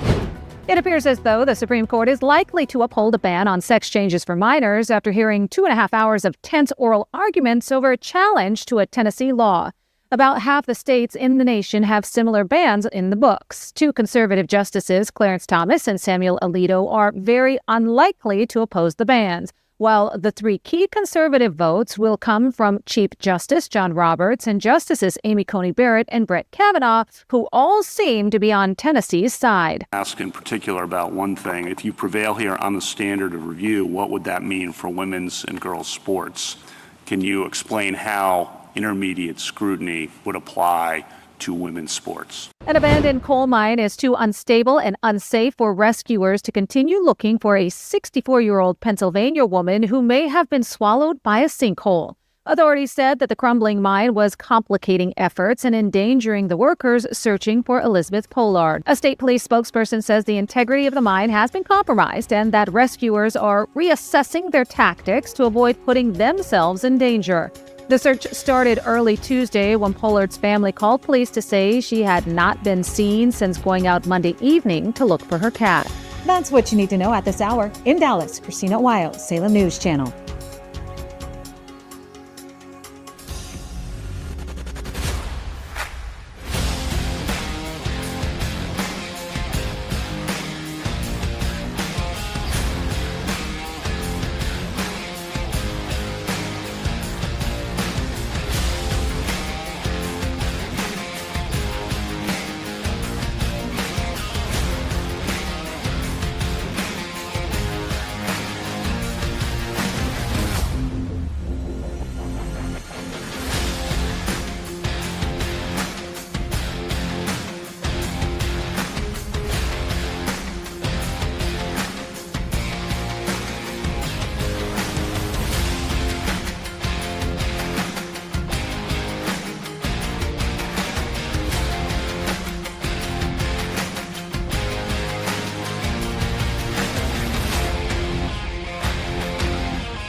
Well, where do you fall on this issue? Should parents have the right to trans their kids, or is it child abuse that the state has the right to step in to protect the rights of the child?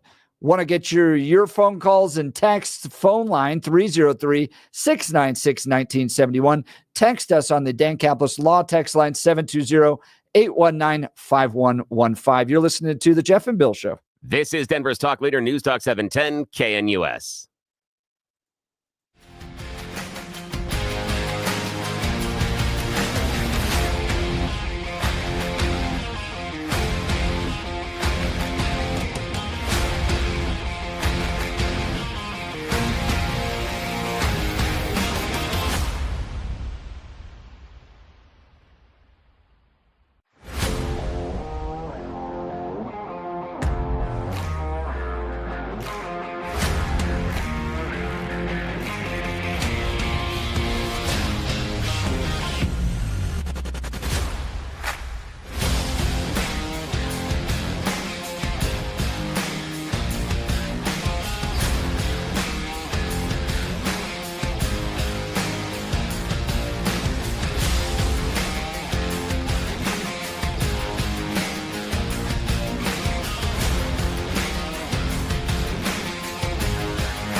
Welcome back to the Jeff and Bill Show. Let's go to the phone lines. Jay Sterling, we're talking transgenderism. What's on your mind, Jay?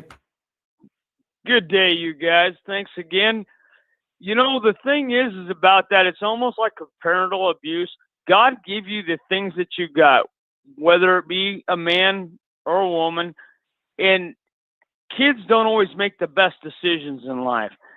Well, I would say to a child, I would say to one of my kids, mine are all grown, but okay, when you turn 18, you can mutilate your body however you want to once you turn 18. So therefore, that's why I see it falling back on the parents. When you turn 18, fine, you can go buy a pack of cigarettes. Fine, when you turn 18, you can go do that. Fine, but therefore, I see the liability for the parent. I see something wrong with the parenting. Yeah, I mean, Jay, I agree with you. Go ahead, Bill. What was the In question? what way do you mean by you see problems in the parenting? Well, for you to allow your child to be sexually mutilated, I mean, you're making a life decision, a lifetime long decision. You might get to be your 40s and you might want to have a child. Yeah. Well, now, but Jay, you can't what do that. What do you see do what with I'm this? saying? But, Lifelong. Jay, you might not meet your first girlfriend until you're 20. You might not meet your first wife I until understand you're that. 25. I understand that, Jay, but what do we do with the argument that we have inside of the educational circles all the time that these teachers, these school districts need to shut the hell up? And parents always make the best choices for their kids. Yet in this case, you say they don't. Okay, well, the reason why I say that is because would you put your 13-year-old into a sex change, or would you put your 13-year-old in an 85 Chevy pickup and tell him to drive 85 miles an hour down the road? Oh, not necessarily analogous, Jay. I appreciate the phone call. Unfortunately, we are running out of time. I'll try to get to that and address it a little bit later. Give us a call. You're listening to the Jeff and Bill Show. Denver's talk leader, News Talk 710, KNUS.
Man, if that isn't the line of the Jeff and Bill show, Yes. man, you're making my blood boil. Yeah, You should see the text message lines coming Billy's in. pissing me off now. That's a subtext of that. Bill getting the text messages. Yeah. You're making good, me though. mad, and then I'm getting all the text messages. Yeah. I'm making them mad. It's Yeah. just right down the middle. It Welcome is. to the Jeff and Bill show, the only show in Denver that brings you center, left, and right debates. The only ones. Yeah, really, it's not an echo chamber. No, not at all. And it's the only place also in town where you're going to hear a wide variety of voices and opinions. It's the only one. In fact, most of national talk radio. It's the only one. We're the only ones that do this. Yep. Yeah. Which is a lot of fun, but also we get a lot of side eye. A whole lot of it. Oh, yes. it is pouring in today. By the Yes, way, it you is. can join the conversation at the Dan Caplis Law text line 720-819-5115 or give us a call at 303-696-1971. Oh boy, was yesterday fun. Oh, yeah. There's not a lot I like about the government except for when punk people like airline CEOs have to take a shellacking from the right and the left. And it was beautiful. It was. U.S. senators blast airline fees, say customers regarded as piggy banks. Reuters reporting a bipartisan group of U.S. senators harshly criticized rising airline fees for luggage and seat assignments on Wednesday, calling the fees unfair and citing how different customers are charged differently. Airlines these days view their customers as little more than walking piggy banks to be shaken down for every possible dime, said Senator Richard Blumenthal, a Democrat who chairs the permanent subcommittee on investigations. Executives of American Airlines, United Airlines, Delta, Spirit, and Frontier. They got those two. Oh, I only know this because I am an avid Frontier flyer. Oh, you are? Hey, Because nice. for me, I'm willing to just sit on the bus. Yeah. And their Frontier, did you hear, is First class. Yeah, they're changing some of their services. They're doing first class. They're allowing you to pay for extra bag check and some other stuff. And that's interesting, I think, just in the market of competition, and the idea that it shows that flyers, in my opinion, don't necessarily while we want cheap flights, we don't need these stripped down, no frills flights. Yes. That there are certain things we are willing and able to pay for, but they have to be the right things. And, I don't know, charging me to take stuff with me when I go on a flight? What the hell do you think that I'm doing? Who goes on a flight and brings nothing? Please, what do you think we're doing here, people? So Not well. Frontier is the only airline that has 3, count them, 3 flights a day from Denver to Reagan Airport. And I have done this numerous times. Flown in the morning, done a series of meetings in DC, and flown back that same night. Yeah. And so Frontier does have there's a positive side to it. That's why I fly it, but it's a bus. Yeah. It's the tiny little tray you can barely fit a Chipotle burrito on, and you're going to suffer the entire time with no internet. So you got to download your videos ahead of time, but it gets you to Reagan. A lot of the other flights, United, Southwest, will take you to Dulles, which is 45 minutes easily outside the city. So if you got to get in, Frontier, but it's terrible. And they were drugged before. And I'm going to play some audio that is just so choice, as Ferris Bueller would say. Yep. And this is a guy that I'm not a huge fan of as far as a congressperson, but he does a wonderful job. He did a wonderful job on this one. It was good. And it was good to see a moment of bipartisan cooperation, of stomping the CEOs. We look for it all the time, bipartisan cooperation in Washington. This was it.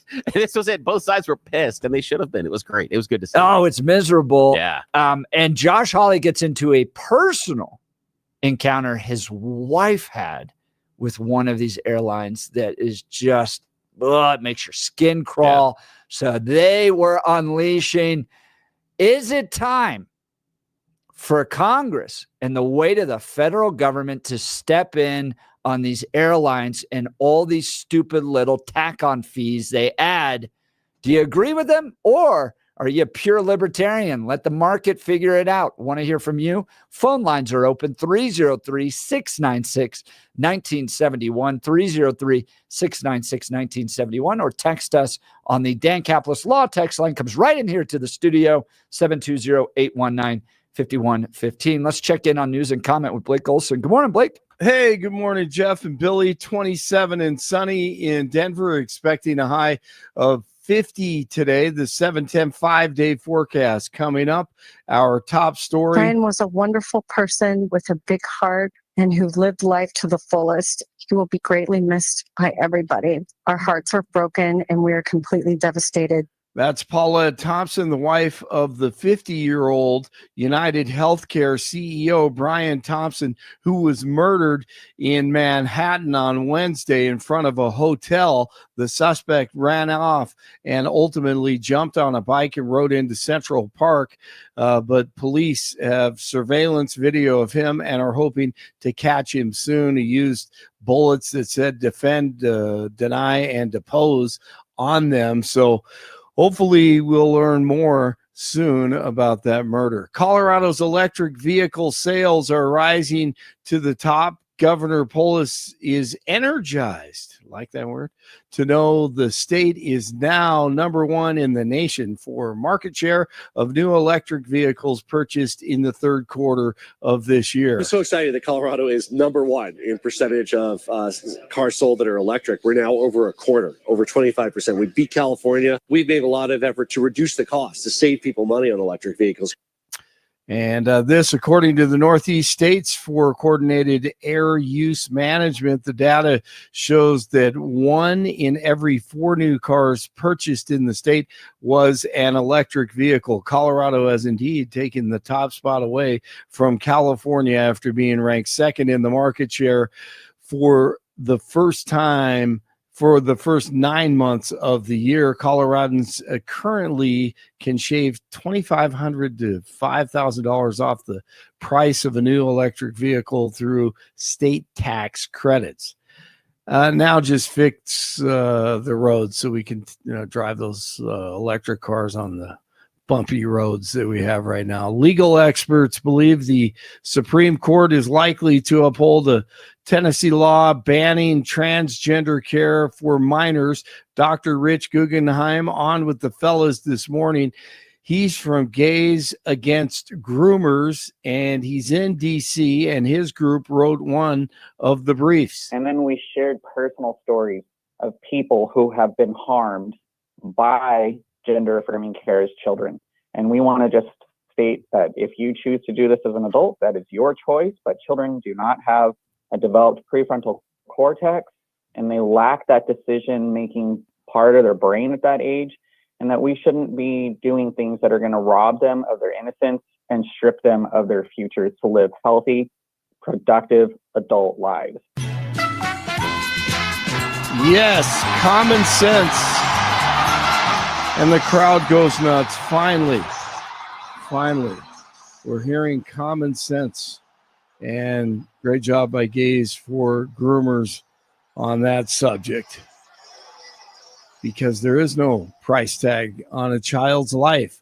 Legal experts also working today, and also the jury. Today marks the third day of deliberations in the Daniel Penny trial in New York. He's accused of manslaughter and negligent homicide for the chokehold death of Jordan Neely, who was losing his mind and threatening people's lives on a subway train last year. Police are investigating after a shooting near Coors Field here in Denver last night.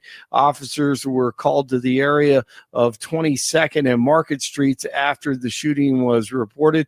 The male victim was taken to the hospital and is expected to recover. Police working overnight to identify a suspect in the shooting.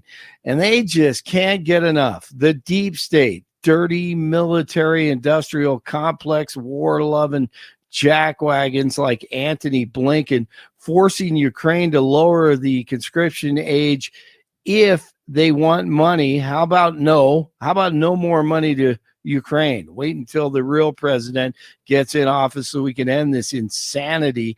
The Biden administration does not care about young men and women dying in war. It's obvious. Stinking Blinken and nod. There have to be people on the front lines to deal with the Russian aggression. Ukraine has hard decisions to make about further mobilization, but these are necessary decisions. We have a commitment, though, for every person, every soldier that Ukraine mobilizes. We're committed to making sure that they have the training and the equipment they need to effectively defend the country. Keep that stupid war going. Nice job. Avs in Carolina tonight. Nuggets in Cleveland. 5-star quarterback Julian Lewis officially signs with the Buffs, highest ranked recruit to sign with the University of Colorado ever in the history of football in Boulder. 25 in Parker, 23 in Superior, 27 in Denver. Jeff and Billy continue. I do give a damn. You liberals, it's all about I'm not a liberal. That's all. I'm not a liberal. Yeah, you are. I am not. No, And no. it's I all may be. about you. Yeah, I think you probably are, Billy. I'm pretty damn. I just have to remind you, don't you ever let anybody take your power from you.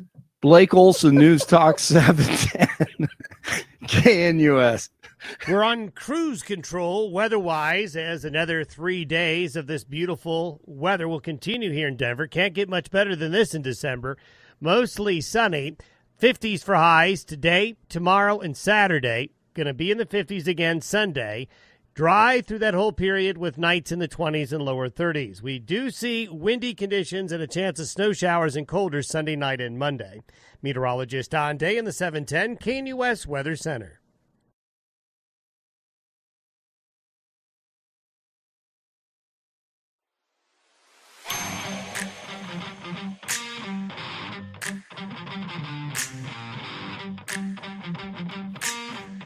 Well, there's always a lot of back and forth on this show, and true to form, the first 2 hours have definitely been that today. Yeah, check out the podcast if you're with us. So that was good. There are rare moments when just all of America agrees. Yeah, we come together, we sing Kumbaya.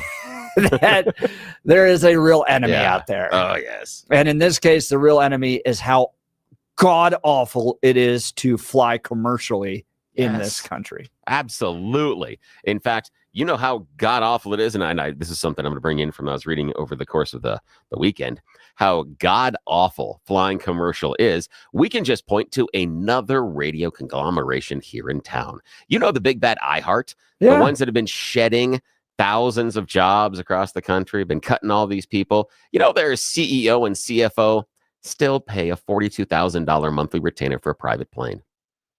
You know, the company that's having to make budget cuts, and saying that these people who are in these radio stations feeding their families, they can go and get the government cheese.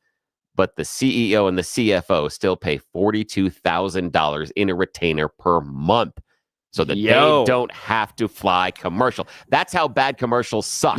They're willing to fire employees rather than fly commercial. If you ever want to see if iHeart's really in trouble, once they get rid of that plane, then they're in trouble. That's how bad commercial airlines suck. I do think that the market is going towards private and they'll get there eventually, because think about just how terrible the system is.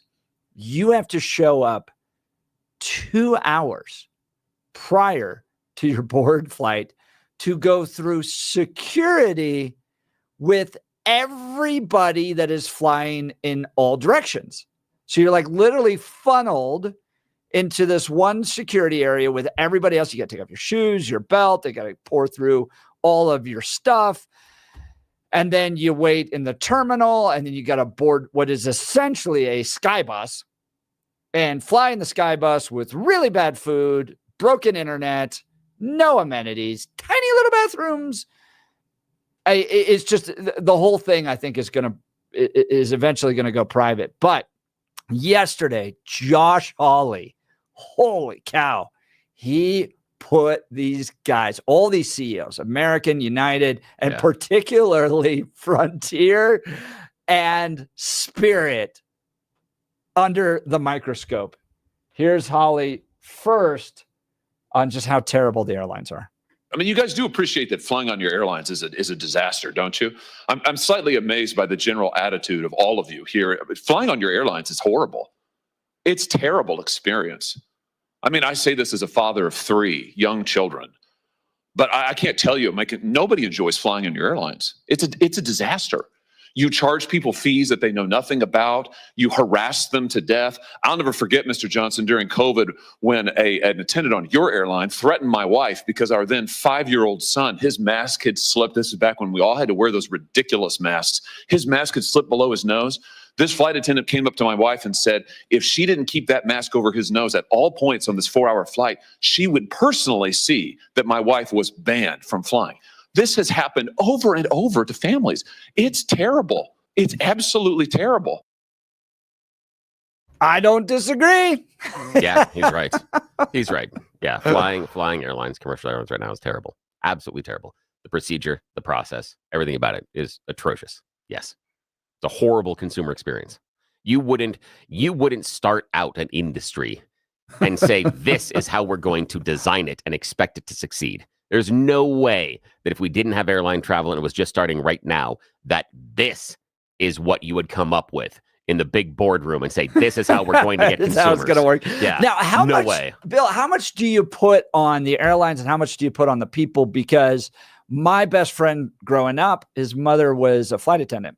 And I'd hear these horror stories all the time that we went from wearing and dressing nice suits when you got on the airlines and you're respectful. And it really was a privilege to fly somewhere, to someone showing up with their Victoria's Secret juicy sweatpants.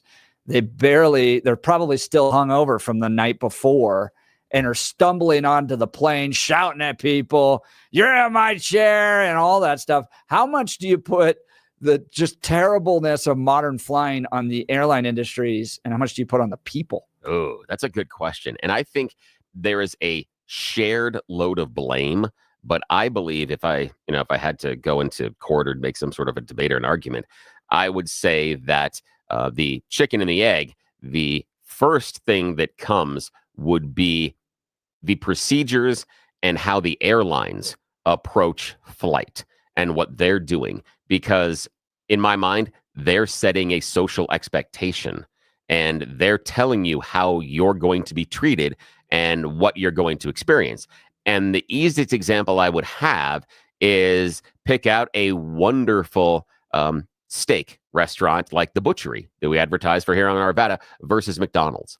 What you're going to see as far as people walking in, behavior, attire, and what's socially acceptable are going to be vastly different. And also, the Butchery is going to put a lot more constraints on those social behaviors inside of their restaurant versus what McDonald's going to allow. And I think what we've done is we've allowed the airlines to become McDonald's. So you shouldn't be surprised when we start showing up in our pajamas, because the way you treat us is as if we should show up in our pajamas. Now, our societal norms have changed as well. And the one that I always look at that hits me personally, that I really love, is the idea that I can wear jeans now to church. Couldn't do that as a kid. I got hit, not physically hit, but my mom got mad at me so much. You walked that back pretty quick. I did. Yeah, because there were some threats of violence. There weren't actual violence. There were other times that I did need a smack in the back of the head, and I did, and I deserved it every single way. But my mom coming at me for dressing wrong as far as going to church and what was socially acceptable, and then it was probably middle school time or so that my dad explaining that, yeah, it's great if we can go on Saturday evening because then we can wear jeans. I'm like, yes, Dad, thank you. I love you so much. And that's it. Now it's socially acceptable to show up on a Sunday in jeans. My grandfather used to go to Easter services in a top hat and tails. And that was the norm. That's not what we have anymore. So society, we've got different expectations. But I believe that if the airlines would say you show up and you behave this way, we would also conform, but they have to treat you as if you're going to behave that way. Just like the Butchery is going to treat you vastly different than the way you're going to be treated when you walk in McDonald's. And they're setting the social expectation. So in my mind, the airlines are setting the social expectation that this is a cattle call. Everybody buckle up, get a helmet. Let's see what happens. Yeah, no, I think you're right. And I get a lot of these advertisements about, these kind of monthly subscriptions to private flying or whatever. I mean, I literally respond like, I have 4 kids. Yeah. Like, we shop at Walmart. I'm not anywhere near the ability to be able to afford a private flight, but it If you're gonna seems fly the kids to school. It's about right. Then we can make it. But, Then it's gonna work. Yeah. private flight was like reserved for the top 1% for a long time. But it seems now like there are options out there for people that maybe not in the top percent, maybe the top 10%, but it's going that direction because in part the experience is just so terrible. So if I have 4 kids and we're going to show up to go to Disneyland, take a vacation, whatever, you're going to get there 3 hours early because you're going to pay the far away parking. Yes. You're going to go drop the kids off. And then you're going to pay in the shuttle parking way out there. Yep. And then you got to get on the bus. And then your wife and the kids got to drag all the stuff in. And then we've all got to go through security together and all that. I mean, it's just the entire experience is terrible. Yeah. And we already have fast track security as well. Yeah. Because you can pay extra and you can do some stuff beforehand where you can skip most of that line. Yeah. Continue. So I appreciate them putting this pressure. And as a conservative limited government guy, I'm like, I don't like when the government steps in, but there are times where just the whole industry seems to be pretty dang corrupt. And it's nice. Like, I'll give you an example. Yeah. I'm not a big Pete Buttigieg fan. In fact, there's not almost anything I like about Pete Buttigieg, except you used to have to pay so that your family could sit together. Yes. Like up until like 2 years ago. Yeah. And I remember looking at that being like, all right, but the airline's like, I'm gonna let a total stranger have to take care of my 5-year-old because I'm not gonna pay the extra like $300 so we can all sit together. That's on you, airlines. I'll let you take care of little Jimmy or the rando dude that's just going to have to sit next to him because I can't afford $300 extra for 6 people to sit next to each other. That's ridiculous. And in the airport lounge, you give him all the candy and soda he can consume so that he is wired and he is caffeinated and he has to pee 3 dozen times and go up and down the aisle. Yes, that's exactly how you prep for that experience. You say, no, son, whatever you want. This whole candy aisle, all for you. You pick anything you want. We're going to make that airlines pay. Exactly. We'll show them. So here's what I'm open to. I'm open to your opinions on this. I'm open to your experience on this. I mean, flying right now is terrible, and bipartisan support from U.S. senators to really twist the screws on these airline industries to try to fix some of this. I'll tell you about my 6-hour flight to nowhere. Oh my gosh. That ended up making national news because I was the one that filmed part of it. Ooh, fantastic. And Josh Hawley going after these fees. You're not going to miss it. But Billy, you got some balanced well space. I want to talk to you guys about balanced well space. I also want to hear any of your flight dangerous, horrible experiences. This is kind of like, let's just talk about it being KNUS therapy time. Give us a call, 303-696-1971. What was the worst experience you have had on the airlines? And then also, if we gave you the Jeff and Bill magic wand, how would you fix it? What do you think the fix is? Because I've got a fix in mind for you, but we're not talking about your flights. I'm talking about the pain that you are living your everyday life in. I used to go through my everyday life in pain. It was not a matter of if I was going to hurt. It was only a matter of how much. Was it going to be a 4, a 6, or an 8 that day? Or could it even be worse depending on the physical activities I had the day before? But I have found an amazing medical team at Balance Wellspace. Check them out at balancewellspace.com. What makes them different is integrative medicine. I didn't know that term, but it means you can get a whole bunch of different treatments under one roof. One stop, one appointment, everything taken care of. Stuff like chiropractic care, neuropathic care, regenerative care, wave therapy, trigger point injection, physical rehabilitations, and a whole bunch of really cutting-edge medical non-invasive stuff that you really have to see in order to believe them. The best part about it is they work on your case together. Imagine all the doctors that you have right now. You may be going to different offices and appointments throughout your month, and it takes time out of your day. Do those medical professionals ever get together and discuss you? Discuss where you are. Talk about how one office's treatment is working with the other office's treatment, is working with the third office's treatment. They don't, because they don't have to. And I'm not going to say they don't care. They care about you, but they don't care about talking with each other. That's different at Balanced Well Space. They care about your goals and making sure you meet your goals and getting back to doing the things you didn't do before. I talked to you about that most recent snowstorm that we had. After we got the 2 feet of snow out in front of my house, I'm out there shoveling it.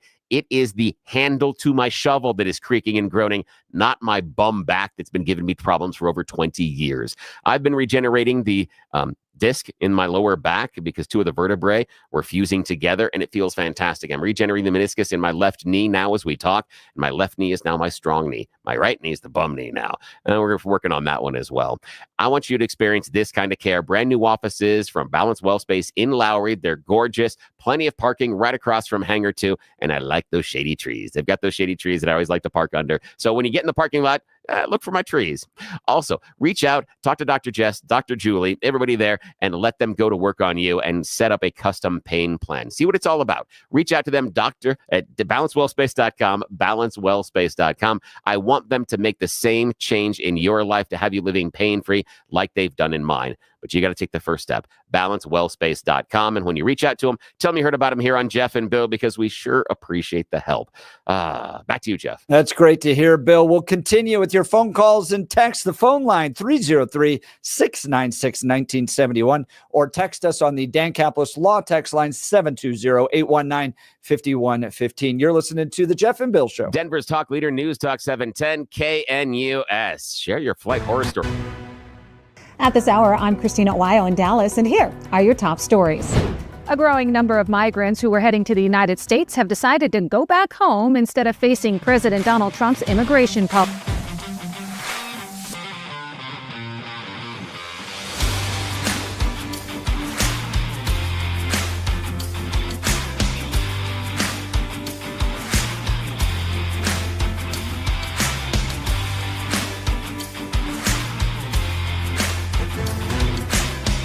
At this hour, I'm Christina Owayo in Dallas, and here are your top stories. A growing number of migrants who were heading to the United States have decided to go back home instead of facing President Donald Trump's immigration policies. According to officials in Mexico, between 50 and 100 migrants have already requested a voluntary return to their own countries, citing Trump's mass deportation plan, his intention to reinstate the Remain in Mexico policy, and his plans to scrap the CBP One app that has allowed hundreds of thousands of migrants to schedule their border crossings. However, others saying they're still coming, hoping that they can get across the border and disappear into the country. 2 migrant caravans were broken up by Mexican authorities shortly after Trump threatened to enact 25% tariffs on the country if they didn't do more to secure the border. The first court arguments over whether Missouri's sweeping abortion restrictions will fall under a new constitutional amendment has begun. Planned Parenthood is squaring off against the state's Republican Attorney General in a Kansas City circuit court. Abortion rights supporters want a court order declaring the state's abortion ban and other abortion restrictions unconstitutional. That's after voters last month approved an amendment enshrining abortion rights in the state constitution. The amendment takes effect today. GOP Attorney General Andrew Bailey agrees most abortions will be legalized under the amendment, but his office argues other laws regulating abortion providers should be allowed. In Dallas, Christina Owayo, Salem News Channel.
Welcome back to the Jeff and Bill Show. Yesterday, U.S. senators in a bipartisan way blast airline CEOs. One of the big things they're trying to take on are these fees that are being added. And it seems like there's strong evidence that the airlines, particularly Frontier and Spirit, are adjusting fees based upon demographic information. Here's Missouri U.S. Senator Josh Hawley grilling the CEOs, particularly of Frontier and Spirit. How much have you paid people to pull out customers who are in line with a bag that's 2 centimeters too big, Mr. Schroeder? Well, we recognize this is a hard job, and so therefore we incentivize them to do that. How much? It's $10 per bag. Wow, $10 per bag. And I think, Mr. Klein, you and Mr. Schroeder, your airlines cumulatively have spent $26 million paying gate agents between 2022 and 2023 to catch passengers whose bags are a little bit too big. $26 million. I mean, if people want to know why it's such a terrible experience to fly, this is news for them today. Your airlines are paying millions of dollars to your employees to harass people who've already paid. They're there in line because they've already paid. It's unbelievable. By the way, let me just ask you this while I have you here. Why is it that you charge different people different fees for carry-on bags? Why is that, Mr. Klein? Why isn't it just a flat fee? Why is it that I might get charged one fee, but my wife might get charged a different fee? Why is that? So overall, our job is to generate the most revenue we can so we can be profitable as an airline. If we're not profitable actually we have costs, and there's costs out there, and we have to make sure that we're above the cost line in order to make sure that we can run a profitable entity. Yeah, I got it. No, I got it. I got it. And money's the answer. So your last year, your carry-on bag fees ranged between $15 and $99. That's extraordinary. One person might pay 15, somebody else might pay 99. How do you determine it? Is it based on personal characteristics? It's you charge never women more. It's never based on personal characteristics. You charge minors more. We do not, sir. What? Just people who are suckers? I mean, how do you do it? Well, there is a cost to carry any kind of bag. Yeah, but why do you charge some people more? It goes on and on and on for about another 8 to 10 minutes. And he has no answer. The CEO has no they don't. answer. And what they're what Josh Hawley is trying to get to is you guys actually use algorithms and you take personal information to determine what the cost of that bag fee is going to be. Yeah. And this popped up years ago when they figured out places like Expedia, I think, or some other places like that were charging you more if you visited from an Apple computer than you did if you visited from a PC, that type of thing, because they knew you probably had more disposable income. And there's a lot of evidence that the airlines are doing the same thing. Yeah. And also some evidence that they're trying to hit budget numbers where early on it's a lower fee and later on it's a higher fee that they're trying to squeeze. So if you go and you schedule out by 6 to 8 months, there's been some information, again, not a ton of it, but there's been some information where you have much lower fees and even waive some cancellation charges if you're far enough out. But if you're closer to and you're trying to book, so if you booked a flight to go, let's say that you were so certain that Donald Trump was going to win. You booked your inauguration tickets like in May of this year. So you're flying out there. You may pay only $15 for that bag fee. But because now I'm like, oh my gosh, Trump has won. I've got to go now. And now I'm trying to book my flight. I may pay the $99 fee. And our bags could be identical down to the size and the weight. And it doesn't matter. And that's crap. I agree with you. Yeah. I agree with you because it's gouging and it's not clear what you're going to pay. Yeah. And what they get into in this conversation later is that only Spirit and Airline and Frontier require you to fill out demographic information to see what the price of the ticket's going to be. That's interesting. United, Delta, American, all the rest of them, they don't require you to fill out your personal information, who you are, male or female, when you're born, where you're from, in order to see what the price of the airline ticket is. but they ask for the information not on the back end before you make the purchase. Yeah. Right. Yeah. I mean, do you remember when Frontier was like warm cookies? Oh, yeah. I still remember the Frontier, the ad campaign with the people with the animals in the tail. That was them, wasn't it? Oh yeah. They're still the animals they on still the tail. have them, but that was their whole thing. Is it was this personality? They've got personality in there. Yeah. They're more friendly. They're more. Yeah. They provided warm cookies. Yeah. Now you get on a stale airplane where the seats are really thin and stiff, and you have no tray, and there's no internet. It's like literally they went in a totally different direction. So do you think, Bill, that this, because I know Spirit's in really big financial, they've just declared bankruptcy because the merger with JetBlue didn't take place, the rest of them. Do you think there's a future for these low cost? Because I think Southwest is changing their model, right? It's no longer, do you think that really super low cost flying is going to continue? I think there always will be a space for it, but I think it may be constrained around the U.S. And what I mean by that is it will be population centers, that you may have a cheap airline that runs Denver to LA, Denver to Chicago, Denver, DC, Denver, Philly, Denver, Miami, Denver, Dallas, and that's it. That would be efficient because I think you can make up your margins on numbers, but you can't do it flying to Poughkeepsie. You can't do it flying to Toledo. And so that's where I think if it's going to survive, they will be that type of low-cost carrier. It would be like the idea of a shuttle bus. And that's what it's going to be, that we're going to get there, but we only run these flights. We're not going to go very long. We're not going to go very, to all these other little places. We're going to focus on this, and where we are going to probably try to transport the largest amount of people by volume in and out of these population centers if they survive. But the one thing that I would love to see is an airline that would, I'm not sure how they would do it, but to figure out how to increase the amenities while not increasing the cost of the particular flight. Yeah. And that's going to be difficult based on overhead and jet fuel costs. I don't know. Maybe it's crazy. Maybe the CEO could make less money. It's just a lot.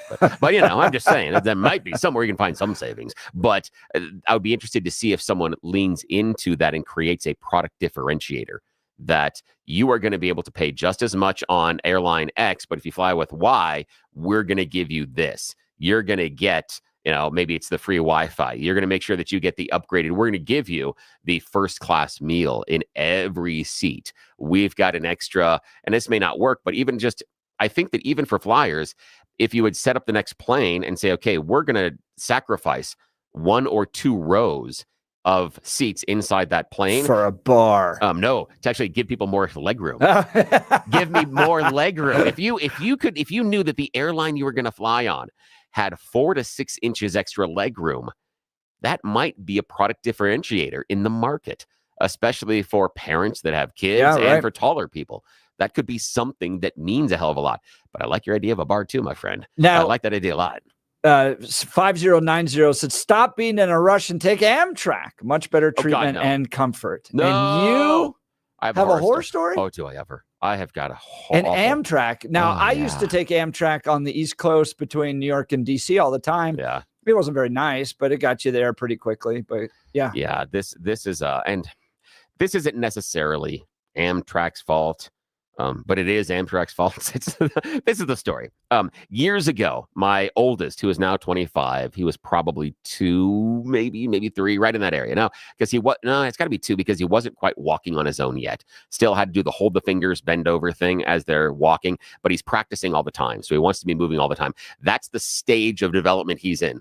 And that's important to establish before we go forward with the story. Now, we have friends that live down in Fruita. High school friends of both myself and my wife. Oddly enough, found out that we both hung out with this person and knew this person. We didn't know each other, but there was a mutual friend, and she ended up working with them later on. We're going to go visit her family in Fruita, and we figure rather than driving, we don't drive, we're going to take the Amtrak because it is a wonderful scenic journey, and we look at it, it takes just about the same amount of time. At least it should. However, we were vastly unaware that there is a rule in the U.S. about when temperatures rise above like 80 degrees, they have to slow down the train because the steel expands based on the heat. So they can't run the train faster than 35 miles an hour. So you're traveling, imagine getting in your car and driving to Grand Junction at 35 miles an hour. How long that's going to take versus being able to go 60, 65, or 70. Brutal. Then we got stopped several places along the way to let other trains that are cargo get in line in front of us because they can go faster. Having them behind the slow train doesn't make any sense. So when the cargo and the coal trains and those things were moving, they'd move in front of us, so we'd have to wait. It took us 9.5 hours on an Amtrak to go from Denver to Grand Junction. Now, the best part about it is they're not planning for a 9-hour trip. They don't have food, drinks, any of that can last 9 hours. So we're about 4.5 to 5 in, and everything's gone. You could not find a bottle of water on the train if you needed to. And for fun, just for funsies, my son wants to walk up and down the aisle of the train over and over and over. So for hours, my wife and I switched off who was going to bend over at a 45-degree angle and walk the aisle of the stinking train. It is a nightmare. I still have PTSD from it.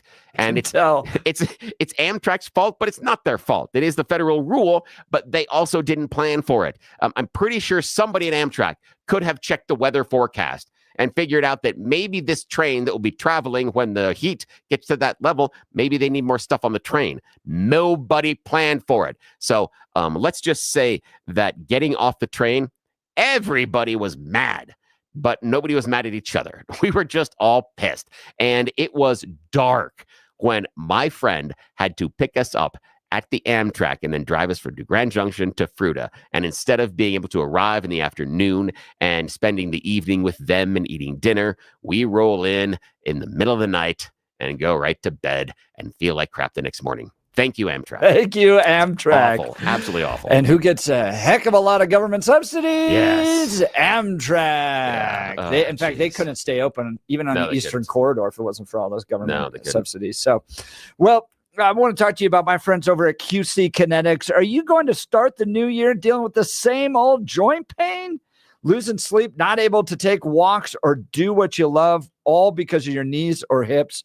Don't do it. Come on, guys. Take action now. Get the pain relief you deserve for 2025. And we're not talking about surgery or medicine. It's called QC Kinetics. With them, you can say goodbye to shoulder, knee, back pain. QC Kinetics local medical professionals are waiting for you. Their advanced protocols in regenerative medicine.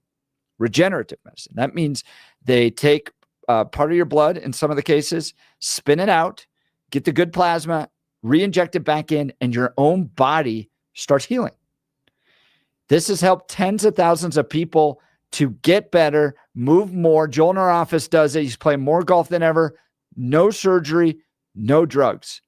And this is lasting relief. Imagine a new year without those achy joints, no more pain pills, no more steroid shots. QC Kinetics uses the healing properties of your own body to attack the root cause of your pain, revitalizing your joints so you can move again. This is the future of medicine.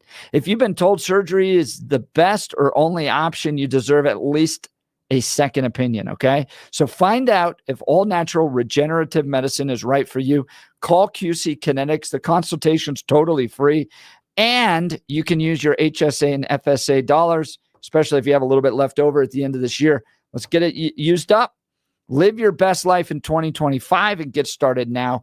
Phone is 303-900-8986. That's 303-900-8986 with locations in Aurora, Superior, Highlands Ranch, and the Springs. You're listening to the Jeff and Bill Show. Denver's talk leader, News Talk 710 KNUS.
Welcome back to the Jeff and Bill Show. I just got to play this one more time because it is so true. It is Josh Hawley grilling the airline CEOs yesterday. I mean, you guys do appreciate that flying on your airlines is a disaster, don't you? I'm slightly amazed by the general attitude of all of you here. Flying on your airlines is horrible. It's a terrible experience. I mean, I say this as a father of 3 young children, but I can't tell you, nobody enjoys flying on your airlines. It's a disaster. You charge people fees that they know nothing about. You harass them to death. I'll never forget, Mr. Johnson, during COVID, when an attendant on your airline threatened my wife because our then 5-year-old son, his mask had slipped. This is back when we all had to wear those ridiculous masks. His mask had slipped below his nose. This flight attendant came up to my wife and said, if she didn't keep that mask over his nose at all points on this 4-hour flight, she would personally see that my wife was banned from flying. This has happened over and over to families. It's terrible. It's absolutely terrible.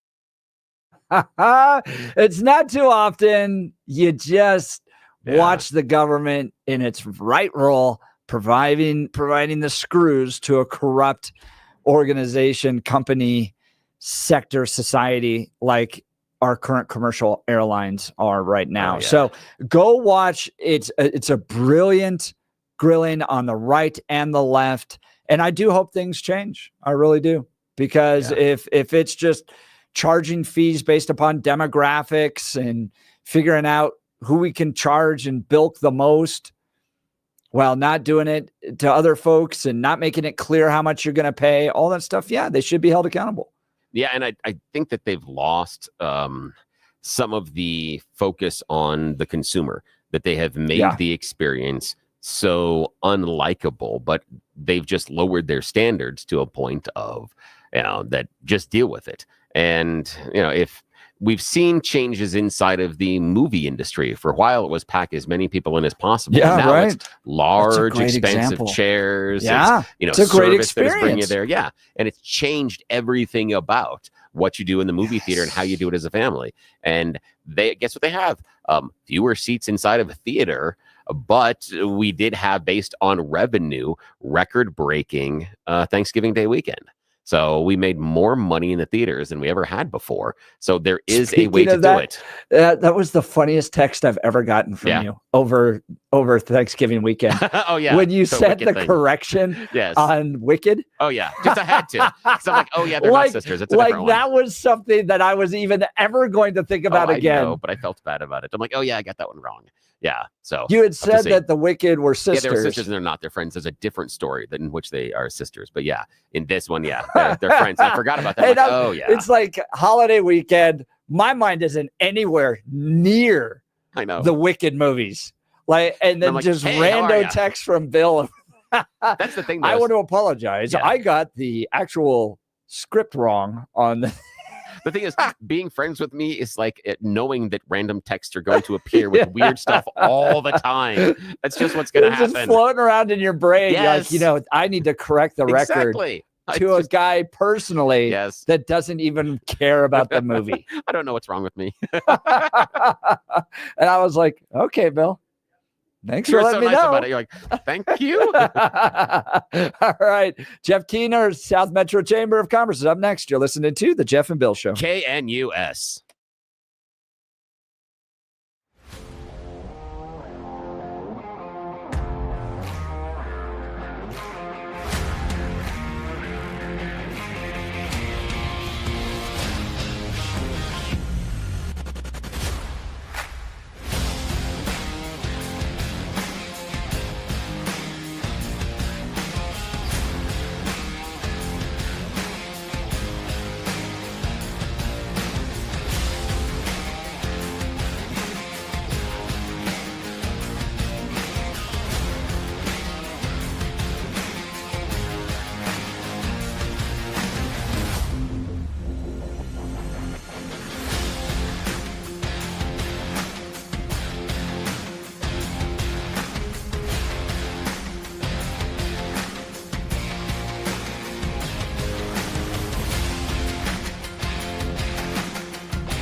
Welcome to the Jeff and Bill Show. It is 9 a.m. in the Mile High City on this Thursday, December 5th. You've tuned in to Jeff and Bill. We've got an entire show planned for you.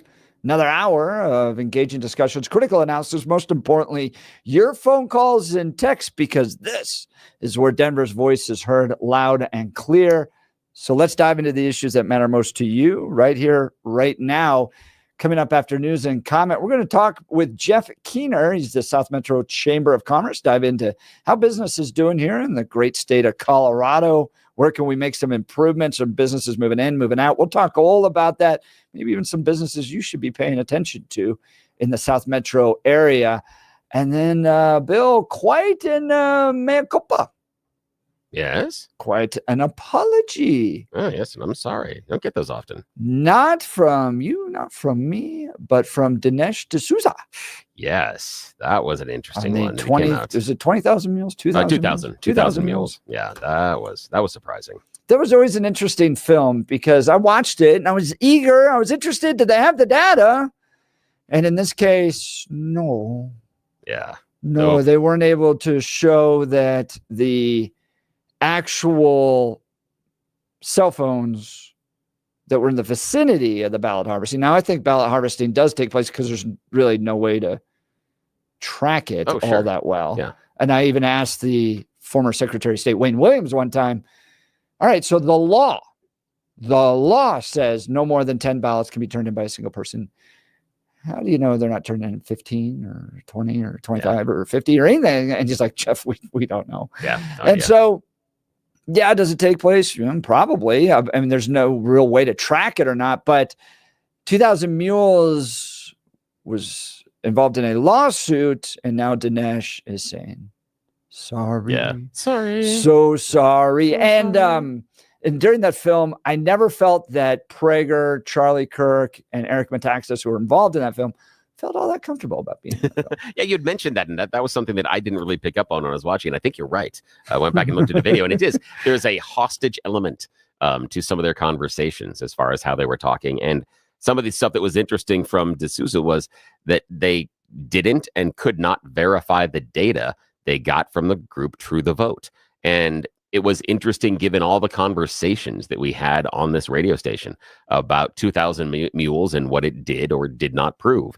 And now comes out D'Souza saying, yeah, didn't prove anything, couldn't prove anything because we didn't have accurate information and the assumptions that we went off of were incorrect, that we could not draw the A to B to C to D lines that we did inside of the movie, that this was just conjecture and we couldn't point to anybody actually being a ballot harvester, a mule, nor could we point to a single fraudulent vote.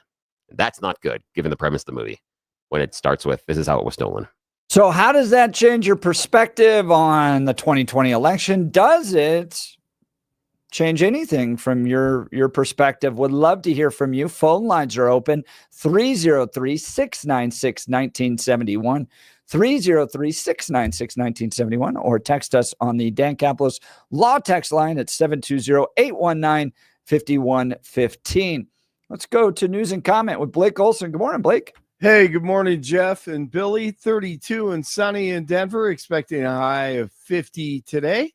It's going to be another beautiful sunny day in the Mile High City. 7-10 5-day forecast is coming up. Our top story. We are on the right pathway. We feel that we're moving at a steady pace, and we're going to have someone apprehended. New York City Mayor Eric Adams seems confident an arrest will be made soon in connection with the murder of United Healthcare CEO Brian Thompson. Adams said that there will be someone apprehended soon. Investigators could be getting close to identifying the suspect. The New York Post shows that the bullets used to kill Thompson had the words deny, depose, and defend engraved on them. They may be referencing the 2010 book, Delay, Deny, and Defend, Why Insurance Companies Don't Pay Claims and What You Can Do About It. There was a shooting last night near Coors Field. Officers were called to the area of 22nd and Market Streets after it was reported. The male victim was taken to the hospital and is expected to recover. Police trying to identify a suspect this morning. The town of Morrison is disbanding its police department. The town voted this week to end local police services and turn it over to the Jeffco Sheriff's Office. The town says the decision was based on a financial concern, noting that 41% of its projected budget was dedicated to the police department. Now, the minute it looks like there's going to be trouble, we got to nip it. Colorado's electric vehicle sales are rising to the top. Governor Polis, he's all energized about it to know that the state is now number one in the nation for market share of new electric vehicles purchased in the third quarter of this year. I'm so excited that Colorado is number one in percentage of cars sold that are electric. We're now over a quarter, over 25%. We beat California. We've made a lot of effort to reduce the cost, to save people money on electric vehicles. Dude, you are going to hear that in his presidential run for years. Oh, he is spiking the football on that one. Yeah, he is. He's going to take advantage of that gravy train off that in 4 years, huh? Oh, yeah. Okay. Oh, in 2 years, he's going to run. In 2 years. 2 years, he'll kick it off, and you're going to hear a lot about it. Yeah, good luck. That's going to be a feather in his cap. He'll never win. I don't think he will either. No way. He won't even make it through the primary. No, it's fascinating. Colorado Democrats don't really transcend to the national Democrat level. I mean, both Michael Bennet and John Hickenlooper ran for president, and none of them got above like 1.5%. True. Yeah. Interesting. Well, that data, by the way, is according to the Northeast States for Coordinated Air Use Management. The data shows that 1 in every 4 new cars purchased in the state was an electric vehicle. Legal experts believe the Supreme Court is likely to uphold the Tennessee law banning transgender care for minors.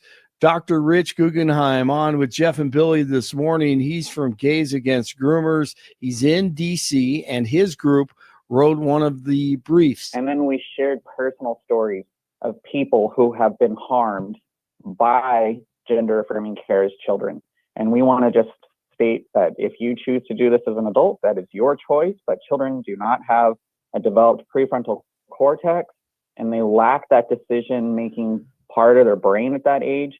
And that we shouldn't be doing things that are going to rob them of their innocence and strip them of their future to live healthy, productive adult lives. Amen to that. Yes, Pete Hegseth is being Kavanaugh'd. The smear is on, but DJT's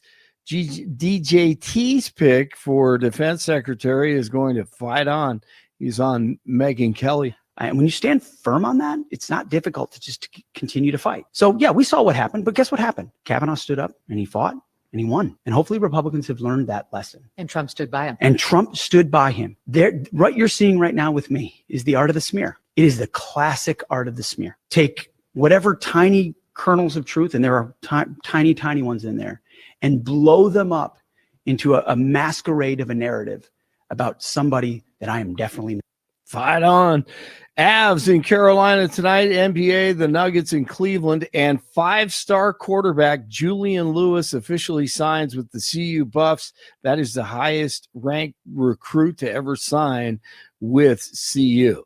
30 in Aurora, 29 in Broomfield, 32 in Denver. Jeff and Billy continue. This looks like a job for me, so everybody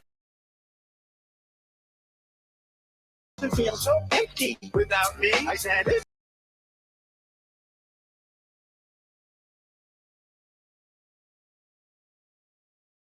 About that. Or no, wait a minute. Let me do the math here. Yeah, like 45 days. 46 days. 46 days. Mm-hmm. Okay, sorry about that. I got it. No, I just know that because I gave a speech last night, and 47 days was what I Good. Oh man, I got to get through Christmas and New Year's first, and all the confirmations and all that stuff. By the way, we can announce this, that the Jeff and Bill show will be broadcasting live from the inauguration. No way. Mm-hmm. Yeah. I did not know that. Yeah, I'm going to be heading out there because I can't go. I can't pass the background check, so I can't go. I'm going to stay here. Dude, under DJT, that doesn't matter anymore. Yeah. Rules. Bill Come knows on. this. Blake, I don't know if you know, but you know I'm a DJT fan, but I can't hold a candle to my wife, who is all MAGA, and she That's is awesome. getting the ball gowns ready. Is This she? is all about her. She is so excited. Yeah, this is So- Mrs. Great. Jeff's political prom. It Yes, is fantastic. exactly. And I Yeah. took her in That's 16. awesome. We had a ball. It was so much fun. We're ready to head back. Dude, I'm so excited for man, you. that is so cool. It is. I'm so excited for him. It's so cool. And he just got the confirmation recently. And it's really cool. A friend of the show helped us out because those tickets are really, really hard to get. Wow. We've been fishing in a lot of different pools. I had even been reaching out to some people and they were like, "Are you effing crazy?" I'm like, "That's not for me.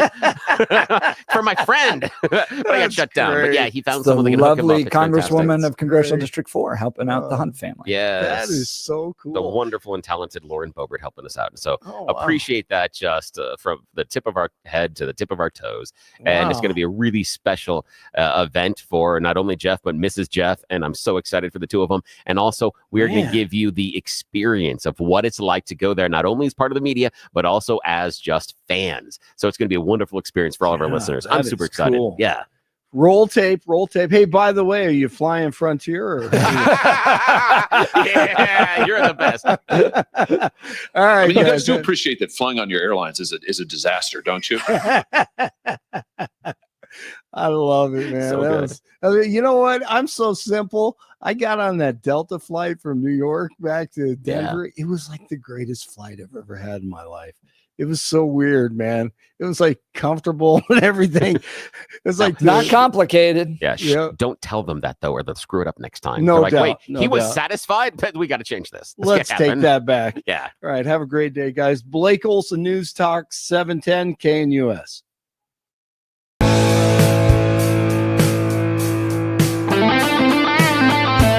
We're on cruise control weather-wise as another 3 days of this beautiful weather will continue here in Denver. Can't get much better than this in December.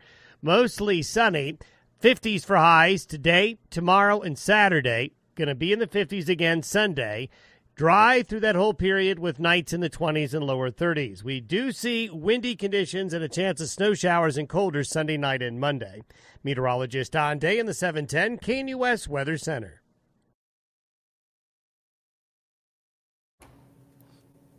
Well, the country has changed a ton in the last 4 weeks. Where are we going? What does this mean for America, for Colorado, for our businesses, for our livelihood? Well, there's an economic forecast breakfast coming up hosted by Jeff Keener, South Metro Chamber of Commerce. Jeff joins the Jeff and Bill show. Good morning, Jeff. Thanks so much for being on the program. Yeah, morning.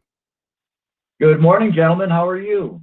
Oh, we're having more fun than we deserve, and we'll probably get kicked off the radio because of it. But, Jeff, let's get down to business. You guys are hosting an economic forecast breakfast. What is that? When is it? And how can people be a part of it? Well, the breakfast will take place on Friday, January 31st of 2025. Hard to believe that we're moving into 2025 already, but it's from 6:45 a.m. to 9, and it's being held at the Douglas County School District Legacy Campus, which is right off of Peoria Street. And if you'd like to be a part of the breakfast, you can go to bestchamber.com and you can register, and all of the information is there, including our wonderful speakers. And we have several for the breakfast, and I think we have a very interesting topics that we are going to be presenting. We're going to start off with our own Debbie Brown, the president of Colorado. Oh, I adore Debbie. I'm so happy to hear that. She's great. Debbie's going to be our moderator, and we are going to have back Henry Sobonnet. Henry is the Chief Financial Officer and Senior Vice Chancellor for Administration and Government Relations for Colorado State University. And Henry will give us a vision, if you will, for the state of Colorado in 2025. And that economic vision will be filled with some lighthearted thoughts, as always. And then we're also going to have Tim Wolf. Tim is the Director of Colorado Tourism Office, and he is going to speak on tourism and the economy. And he's also going to talk about America, 250 years old in Colorado, 150 years old in 2026. So we are going to be preparing for many activities in 2026, but planning in 2025 for those activities. So we're very excited to have those two speakers, and we will be adding one other speaker probably in the next week or so. Sounds like a great event. A lot of eyes on the economy. We're talking with Jeff Keener, South Metro Chamber of Commerce, on a economic forecast breakfast coming up Friday, January 31st. You can go to bestchamber.com to get the details there. Now, Jeff, you see the headlines. A business leaves Denver. This business leaves Denver. Can you give us a sense of how the economy is doing in Colorado? What are you hearing from business owners, particularly about the South Metro area? Well, in the South Metro area, we have a very robust business economy. It's very multifaceted.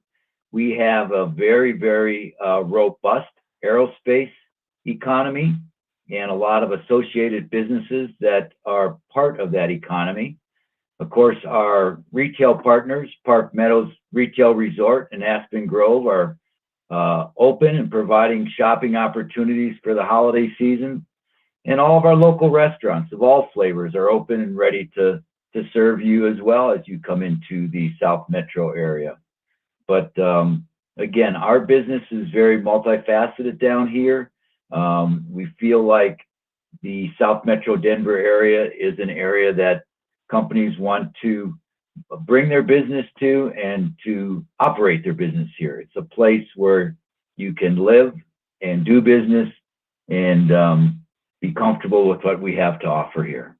I've often heard that Colorado has some of the highest college-educated rates in the nation. That's got to be a big boost and benefit to businesses that want to work here, hire here, employ our fellow Coloradans. You are correct. We have some wonderful universities, whether it be the University of Colorado, whether it's Colorado State University. Many of our high schools, K through 12 here in the South Metro area, Douglas County, Cherry Creek, Littleton Public Schools, are all working to get these kids into the right positions so that they can either attend a four-year college or attend a school that would take them towards the trades. But we have a very educated society, and I think we have to credit a lot of that to the work the universities are doing right now to get kids positioned in the right place. As you probably know, we have Lockheed Martin Space, United Launch Alliance, Sierra Nevada, a new company, Beehive Industries, down here making printing, I should say, 3D printing jet engines, all here in the South Metro area. So we do need a workforce that is well educated, whether it be college educated or whether it be technically educated. You know, Jeff Keener, I want to follow up on that a little bit. He's from the South Metro Chamber of Commerce, talking about the economic forecast breakfast that is coming up. Also discussing the opportunities that exist in the South Metro area of Denver. I want to follow up on both the employment, but also the job creation opportunities. What I would like you to address is talk about, for those in our audience that are sitting on the couch or sitting at the table and thinking about that small business dream. They've always had this idea. They've always wanted to start their own business. Talk to us about the opportunities that the South Denver Metro Chamber offers at this time and what types of businesses could be wonderful to start right in your area for those people that are chasing the dream here in the audience. Well, we're fortunate to have a lot of larger businesses that really depend upon small business to associate with them, to provide services that they don't directly provide. When you take companies like a Comcast, who is one of their largest offices are here in the South Metro area, or you take a Charles Schwab, or you take, like I say, a Lockheed Martin Space, United Launch Alliance, they all depend on small business to provide services to them on a regular basis. And this area with Denver South is a group, an agency that works to help promote businesses in the South Metro Denver area. They work with them to understand the demographics of the area so that they can look and decide where they might like to place an office or a business here, but also to give them a background on businesses that are here currently. So we work very closely with Denver South to make sure that anyone that would like to locate or start a business here has a really great opportunity to have partners, or a partnership, I should say, with both Denver South and the South Metro Denver Chamber. Talking with Jeff Keener, South Metro Chamber of Commerce. They've got an event coming up on Friday, January 31st. It's an economic forecast breakfast. And as you can imagine, with all the changes happening in government, there needs to be some forecasting, and people need to be making decisions on where they're going to invest, what businesses, what you can grow, what you can stop, what are the opportunities. That's all going to take place at the Economic Forecast Breakfast. Check out these speakers they have. Debbie Brown, president of Colorado Business Roundtable. She's great. I've known Debbie for well over a decade. Great business leader. She's doing a fantastic job at the Colorado Business Roundtable. Henry Sobanat, Chief Financial Officer and Senior Vice Chancellor for Administration and Government Relations at Colorado State University. And then Tim Wolf, Director of Colorado Tourism Office and the Colorado Office of Economic Development and International Trade. So you want to know where Colorado is going to be going, what opportunities are for businesses to grow and invest. You're going to learn all about it at the Economic Forecast Breakfast, Friday, January 31st, 2025, 6:45 to 9 o'clock at the Douglas County Legacy Campus.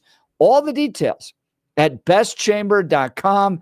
bestchamber.com. By the way, the intern that bought bestchamber.com back in the 90s, they deserve what a great URL. Which chamber is it? Oh, it's the Best Chamber. It's the South Metro Denver Chamber. Jeff Keener, thanks so much for taking time to join the Jeff and Bill Show. Yes, thank you. Thank you, gentlemen. Have a wonderful holiday and hope to see you at the breakfast. Absolutely. Great opportunity Christmas. for That is folks really cool. out there. Glad the South Metro Chamber is hosting that, because you read a lot of headlines, but you really want to hear from the experts. That's where it's going to take place. Yeah, and we see a lot of growth in the South Metro side right now. There is some happening in the North side, and I was real curious about the idea of the economic opportunities, because there are a lot of people that still have that dream, that are grinding away at that 40-hour week job, but they know there is something else that is driving them, and they want that opportunity. And the South Metro can help you maximize that by connecting with other businesses that can help you with resources. There can be some synergy involved, and also can help you identify some great areas in which, where do they need your latest restaurant? Where do they need your branch of childcare? Where do they need your floral shop? They can help you find that as well. Check them out. All right. Speaking of great companies in the South Metro area, I want to talk to you about my friends over at Advanced Hair Restoration. Look, for many of us, it's happening. Your hair's thinning as you're getting older. Your crown's disappearing. Maybe hair loss has you feeling your identity's lost altogether. Well, fortunately, I've got good news for you. I've had family members get their hair treated, and it brought almost like a whole new chapter of their life to them, right? They had to enter the dating pool a little bit later in life. And having thinning hair, having that crown there disappear, having those bald spots closes some doors, unfortunately. They got their hair done. It brought back a youthfulness to their look, which increased their energy. Man, things are going great for them. They look fantastic, they feel fantastic, and they have a lot more energy. And it's an incredible yet simple one-day treatment that starts growing your own natural hair the very next day. And it's guaranteed to grow for life. It's the Advanced FUE from Advanced Hair. Look, we've all seen the pills and lotions that come with monthly subscriptions.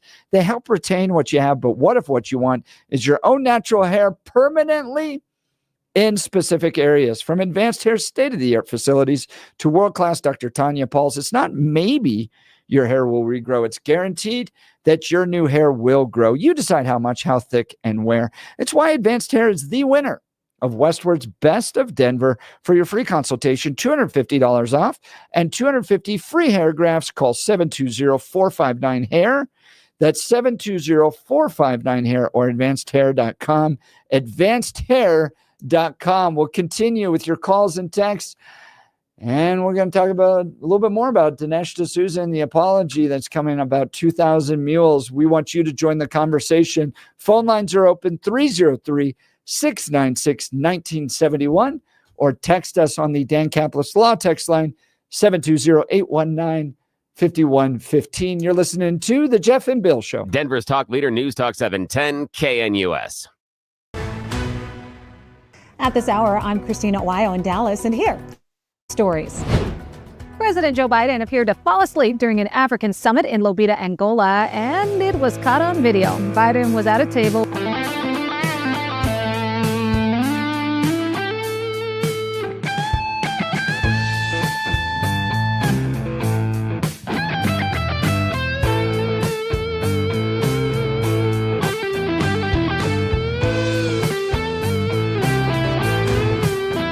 At this hour, I'm Christina Wyo in Dallas, and here are your top stories.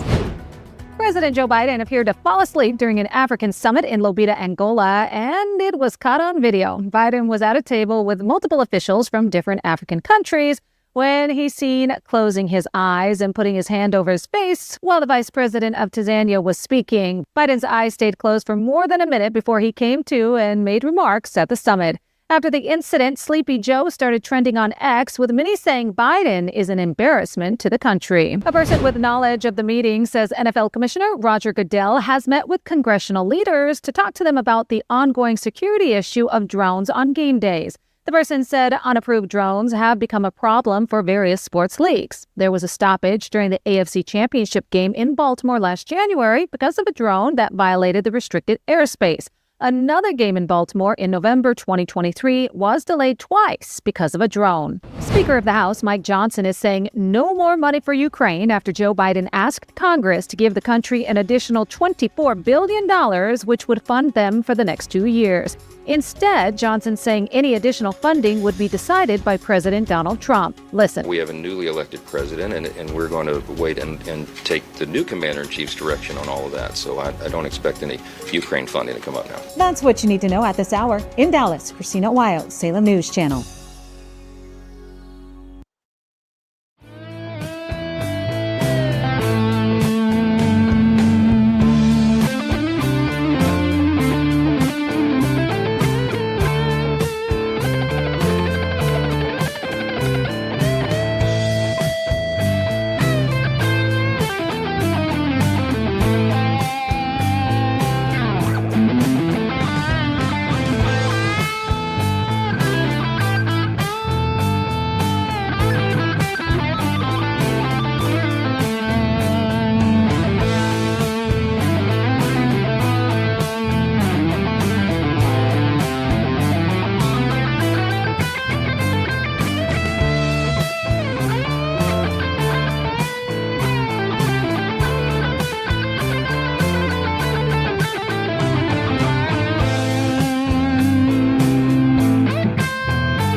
So sorry.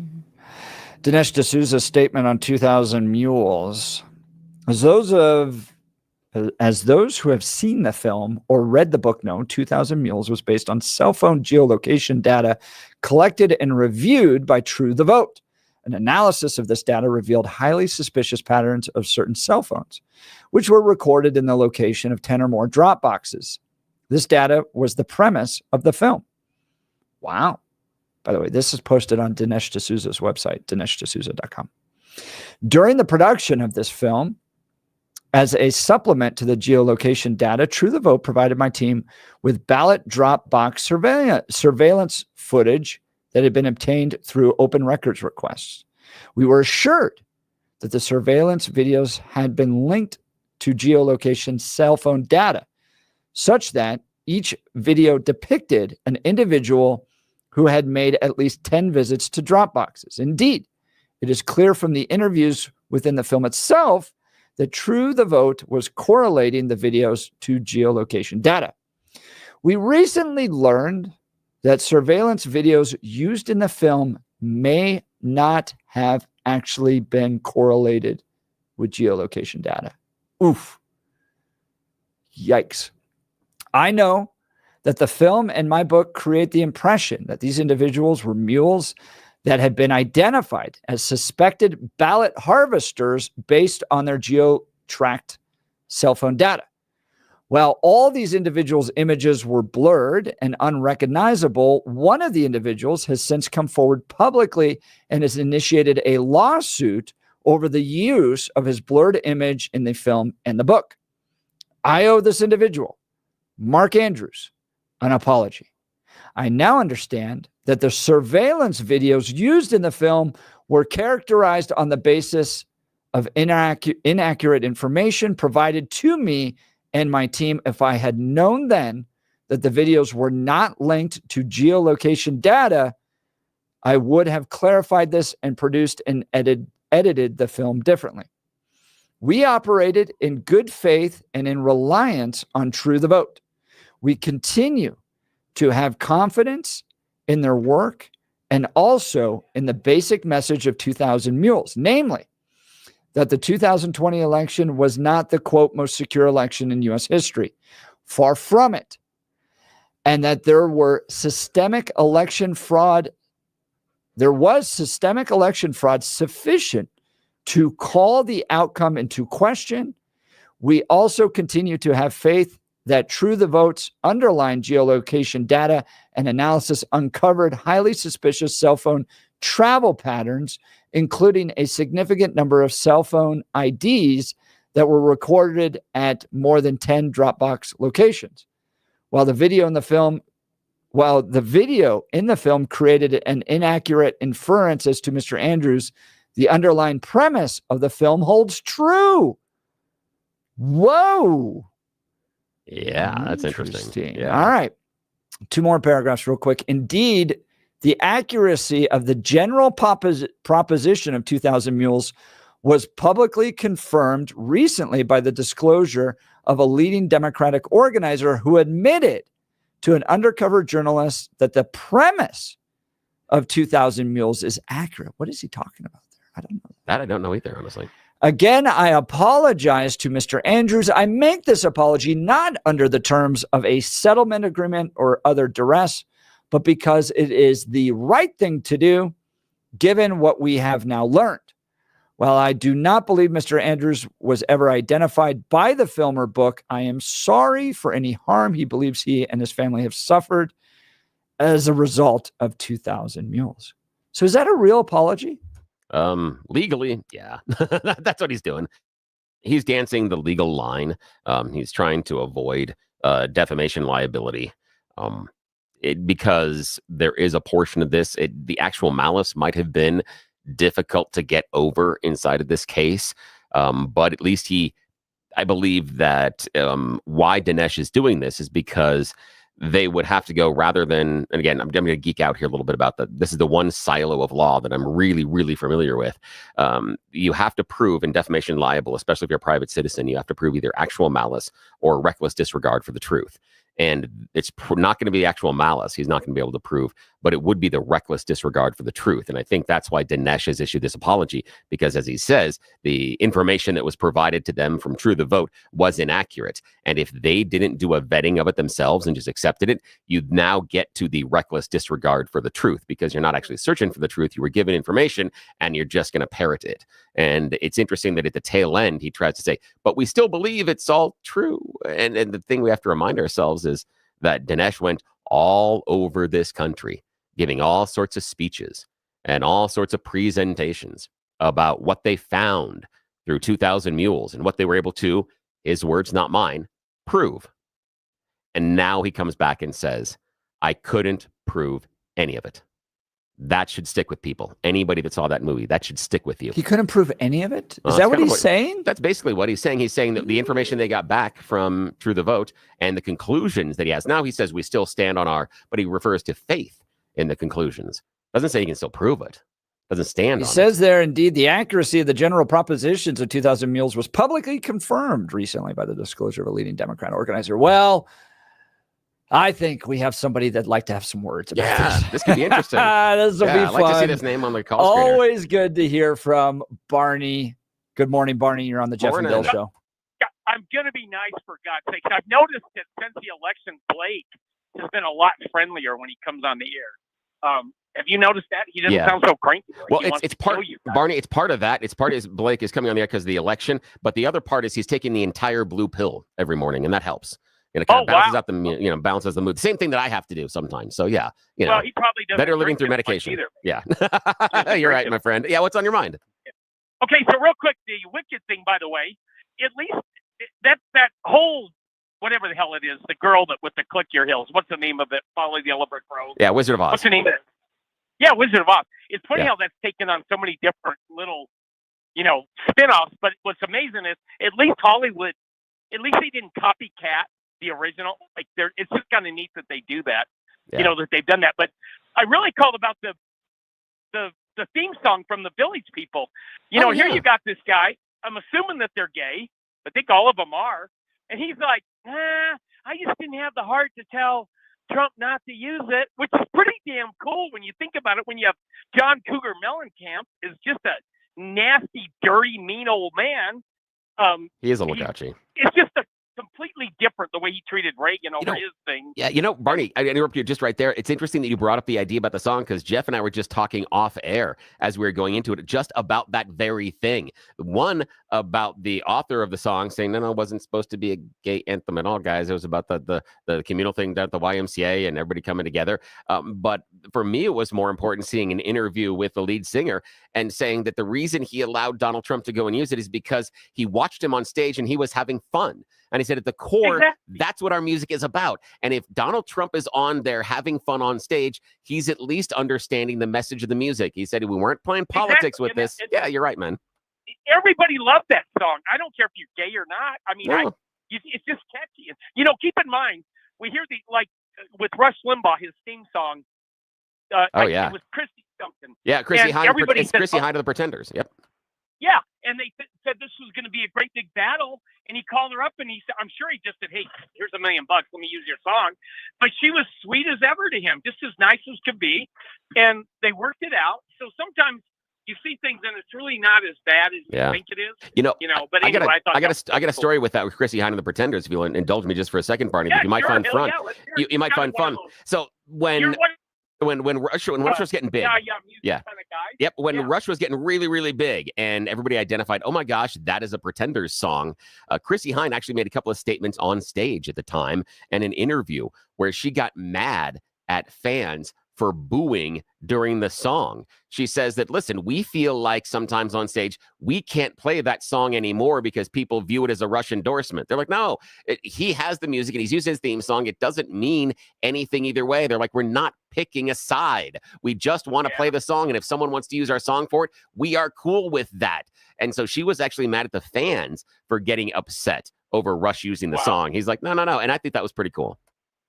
It is pretty cool. And I'd have to say that, I know somebody that kind of gets a little overreacted, with this politic crap. But, yeah. Some call the show. Too angry, maybe. But no, it is pretty cool. But anyway, okay, I want this to be crystal clear. I was online. I've been on the call with you a couple times, and I wasn't mean to you, Billy. No, man, you've been I know, fantastic. and I'm This has been quite cool. disappointed. I know. Jeff's over there pouting. So you got to yell at me or something here, man, just We're to make all him feel sitting better. here recording, ready for Barney to lay in the bill. Yeah, just so Jeff feels better. You got to yell at me. Sure that Billy's gonna say something really stupid over the next few weeks, and I'll have to I get him will. straight. But, love you both. Hey, we appreciate you, Barney. Barney, you're the best. Barney's fantastic. That was funny. So Dinesh, I want to say, not really walking away. I think he's apologizing to Mark Andrews, but you read the headlines around this apology, and it's Dinesh apologizes for 2,000 meals. Not really. He apologizes for Mark Andrews and some of the video, but he says the accuracy of the general proposition of 2,000 mules is accurate. Yeah, but what he doesn't do is provide any supporting material. He doesn't say this person said this. He gives a very broad statement that allows him to save face and say, well, this one person here said it's accurate. However, during his entire 2,000 mules thing, that wasn't what he was talking about. And that's the problem. When he goes back and says the core information that we relied upon, the information that was given to us that we built the entire house of cards around, the structure, the idea of the foundation of 2,000 mules is inaccurate and untrue. And so he is walking it back, but he's still trying to save a little face in my mind, because at the end he's like, well, but this person said that, yes, we were accurate on this. However, the entirety of the body of the stuff before that is all about, nope, all wrong. Couldn't get it wrong. The Wasn't accurate. systemic election fraud sufficient to call the outcome into question. He says there was systemic election fraud sufficient to call the outcome into question. And to prove that and to back up his statements, because again, he did an entire book with 2,000 mules. Yeah. And he had, here's all my backup information and proof. Yet in this statement, he offers nothing. He was on with you and George, wasn't he? Yes. And how did that conversation go? Badly for him. Really? Incredibly badly. Like, did you guys challenge him directly? Yeah. It was in my mind, one of the finest moments that George had in his brief radio career here at KNUS, because he was able to get Dinesh to say something that nobody else in any interview got him to say prior or post. That's how good this interview was. Wow. And it was a direct question saying, can you point to a single fraudulent ballot that was cast based on the procedures and what you outline in your movie? And Dinesh danced for a bit and he goes, no. And you know how he's a cross-examination guy. Right. He's like, no, can you point to a single fraudulent ballot? And Dinesh on these airwaves says, no, I don't have a single fraudulent ballot that was cast.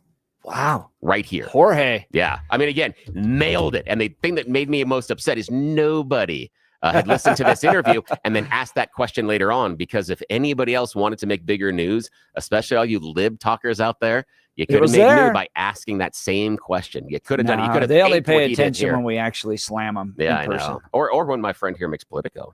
There we go. Yeah, I'm going to brag on you. Jeff Hunt on Politico today.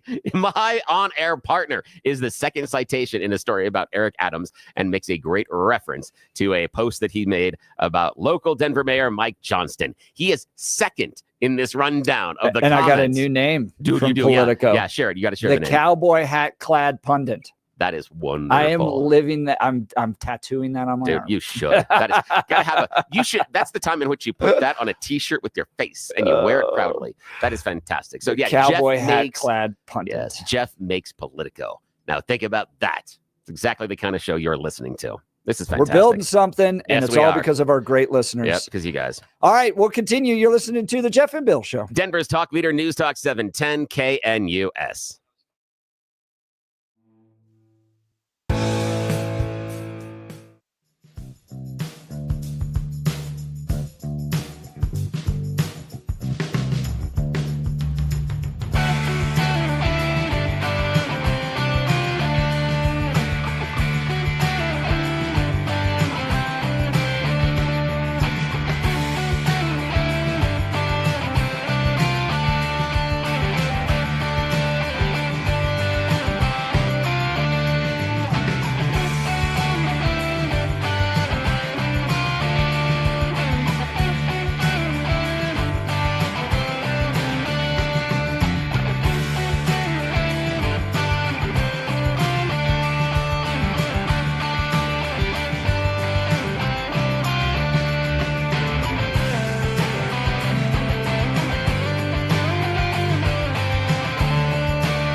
Well, Bill and I are talking about Christmas carols, and you know that there's that one that was deemed woke. Oh, yeah. Or not woke, but inappropriate. A little rapey. Yeah, what was it? Which one was that? It's the it's cold outside. It's the duet. Baby, it's of cold Baby's outside. Yeah, Baby, that it's one. cold outside. Yep. And then, did you ever see the comedian that was like, "Do you know what the #1 song that year was?" Oh no. I don't know So what it is. he's comparing the fact that "Baby, It's Cold Outside" got canceled. No radio station is going to play it. And then there's a certain song that I can't say. Yeah. That's about something that's wet. Oh wow. That No idea. became the #1 Really? song the same year. Now the weird thing is, in my other life, I program Santa music. In fact, I was scheduling it earlier this week. I was doing Christmas carols, and we still play "Baby, It's Cold Outside." There Yeah. are 2 versions that we play, but only 2, and it is in a lower rotation, but it is still there. Don't know about locally. So, it's funny. You can listen to music that is totally inappropriate, but that's topping the charts. But yes, "Baby, It's Cold Outside." 2 Live Crew. Inappropriate. Yes. All right. All right. If you missed the show, check out Jeff and Bill. KNUS.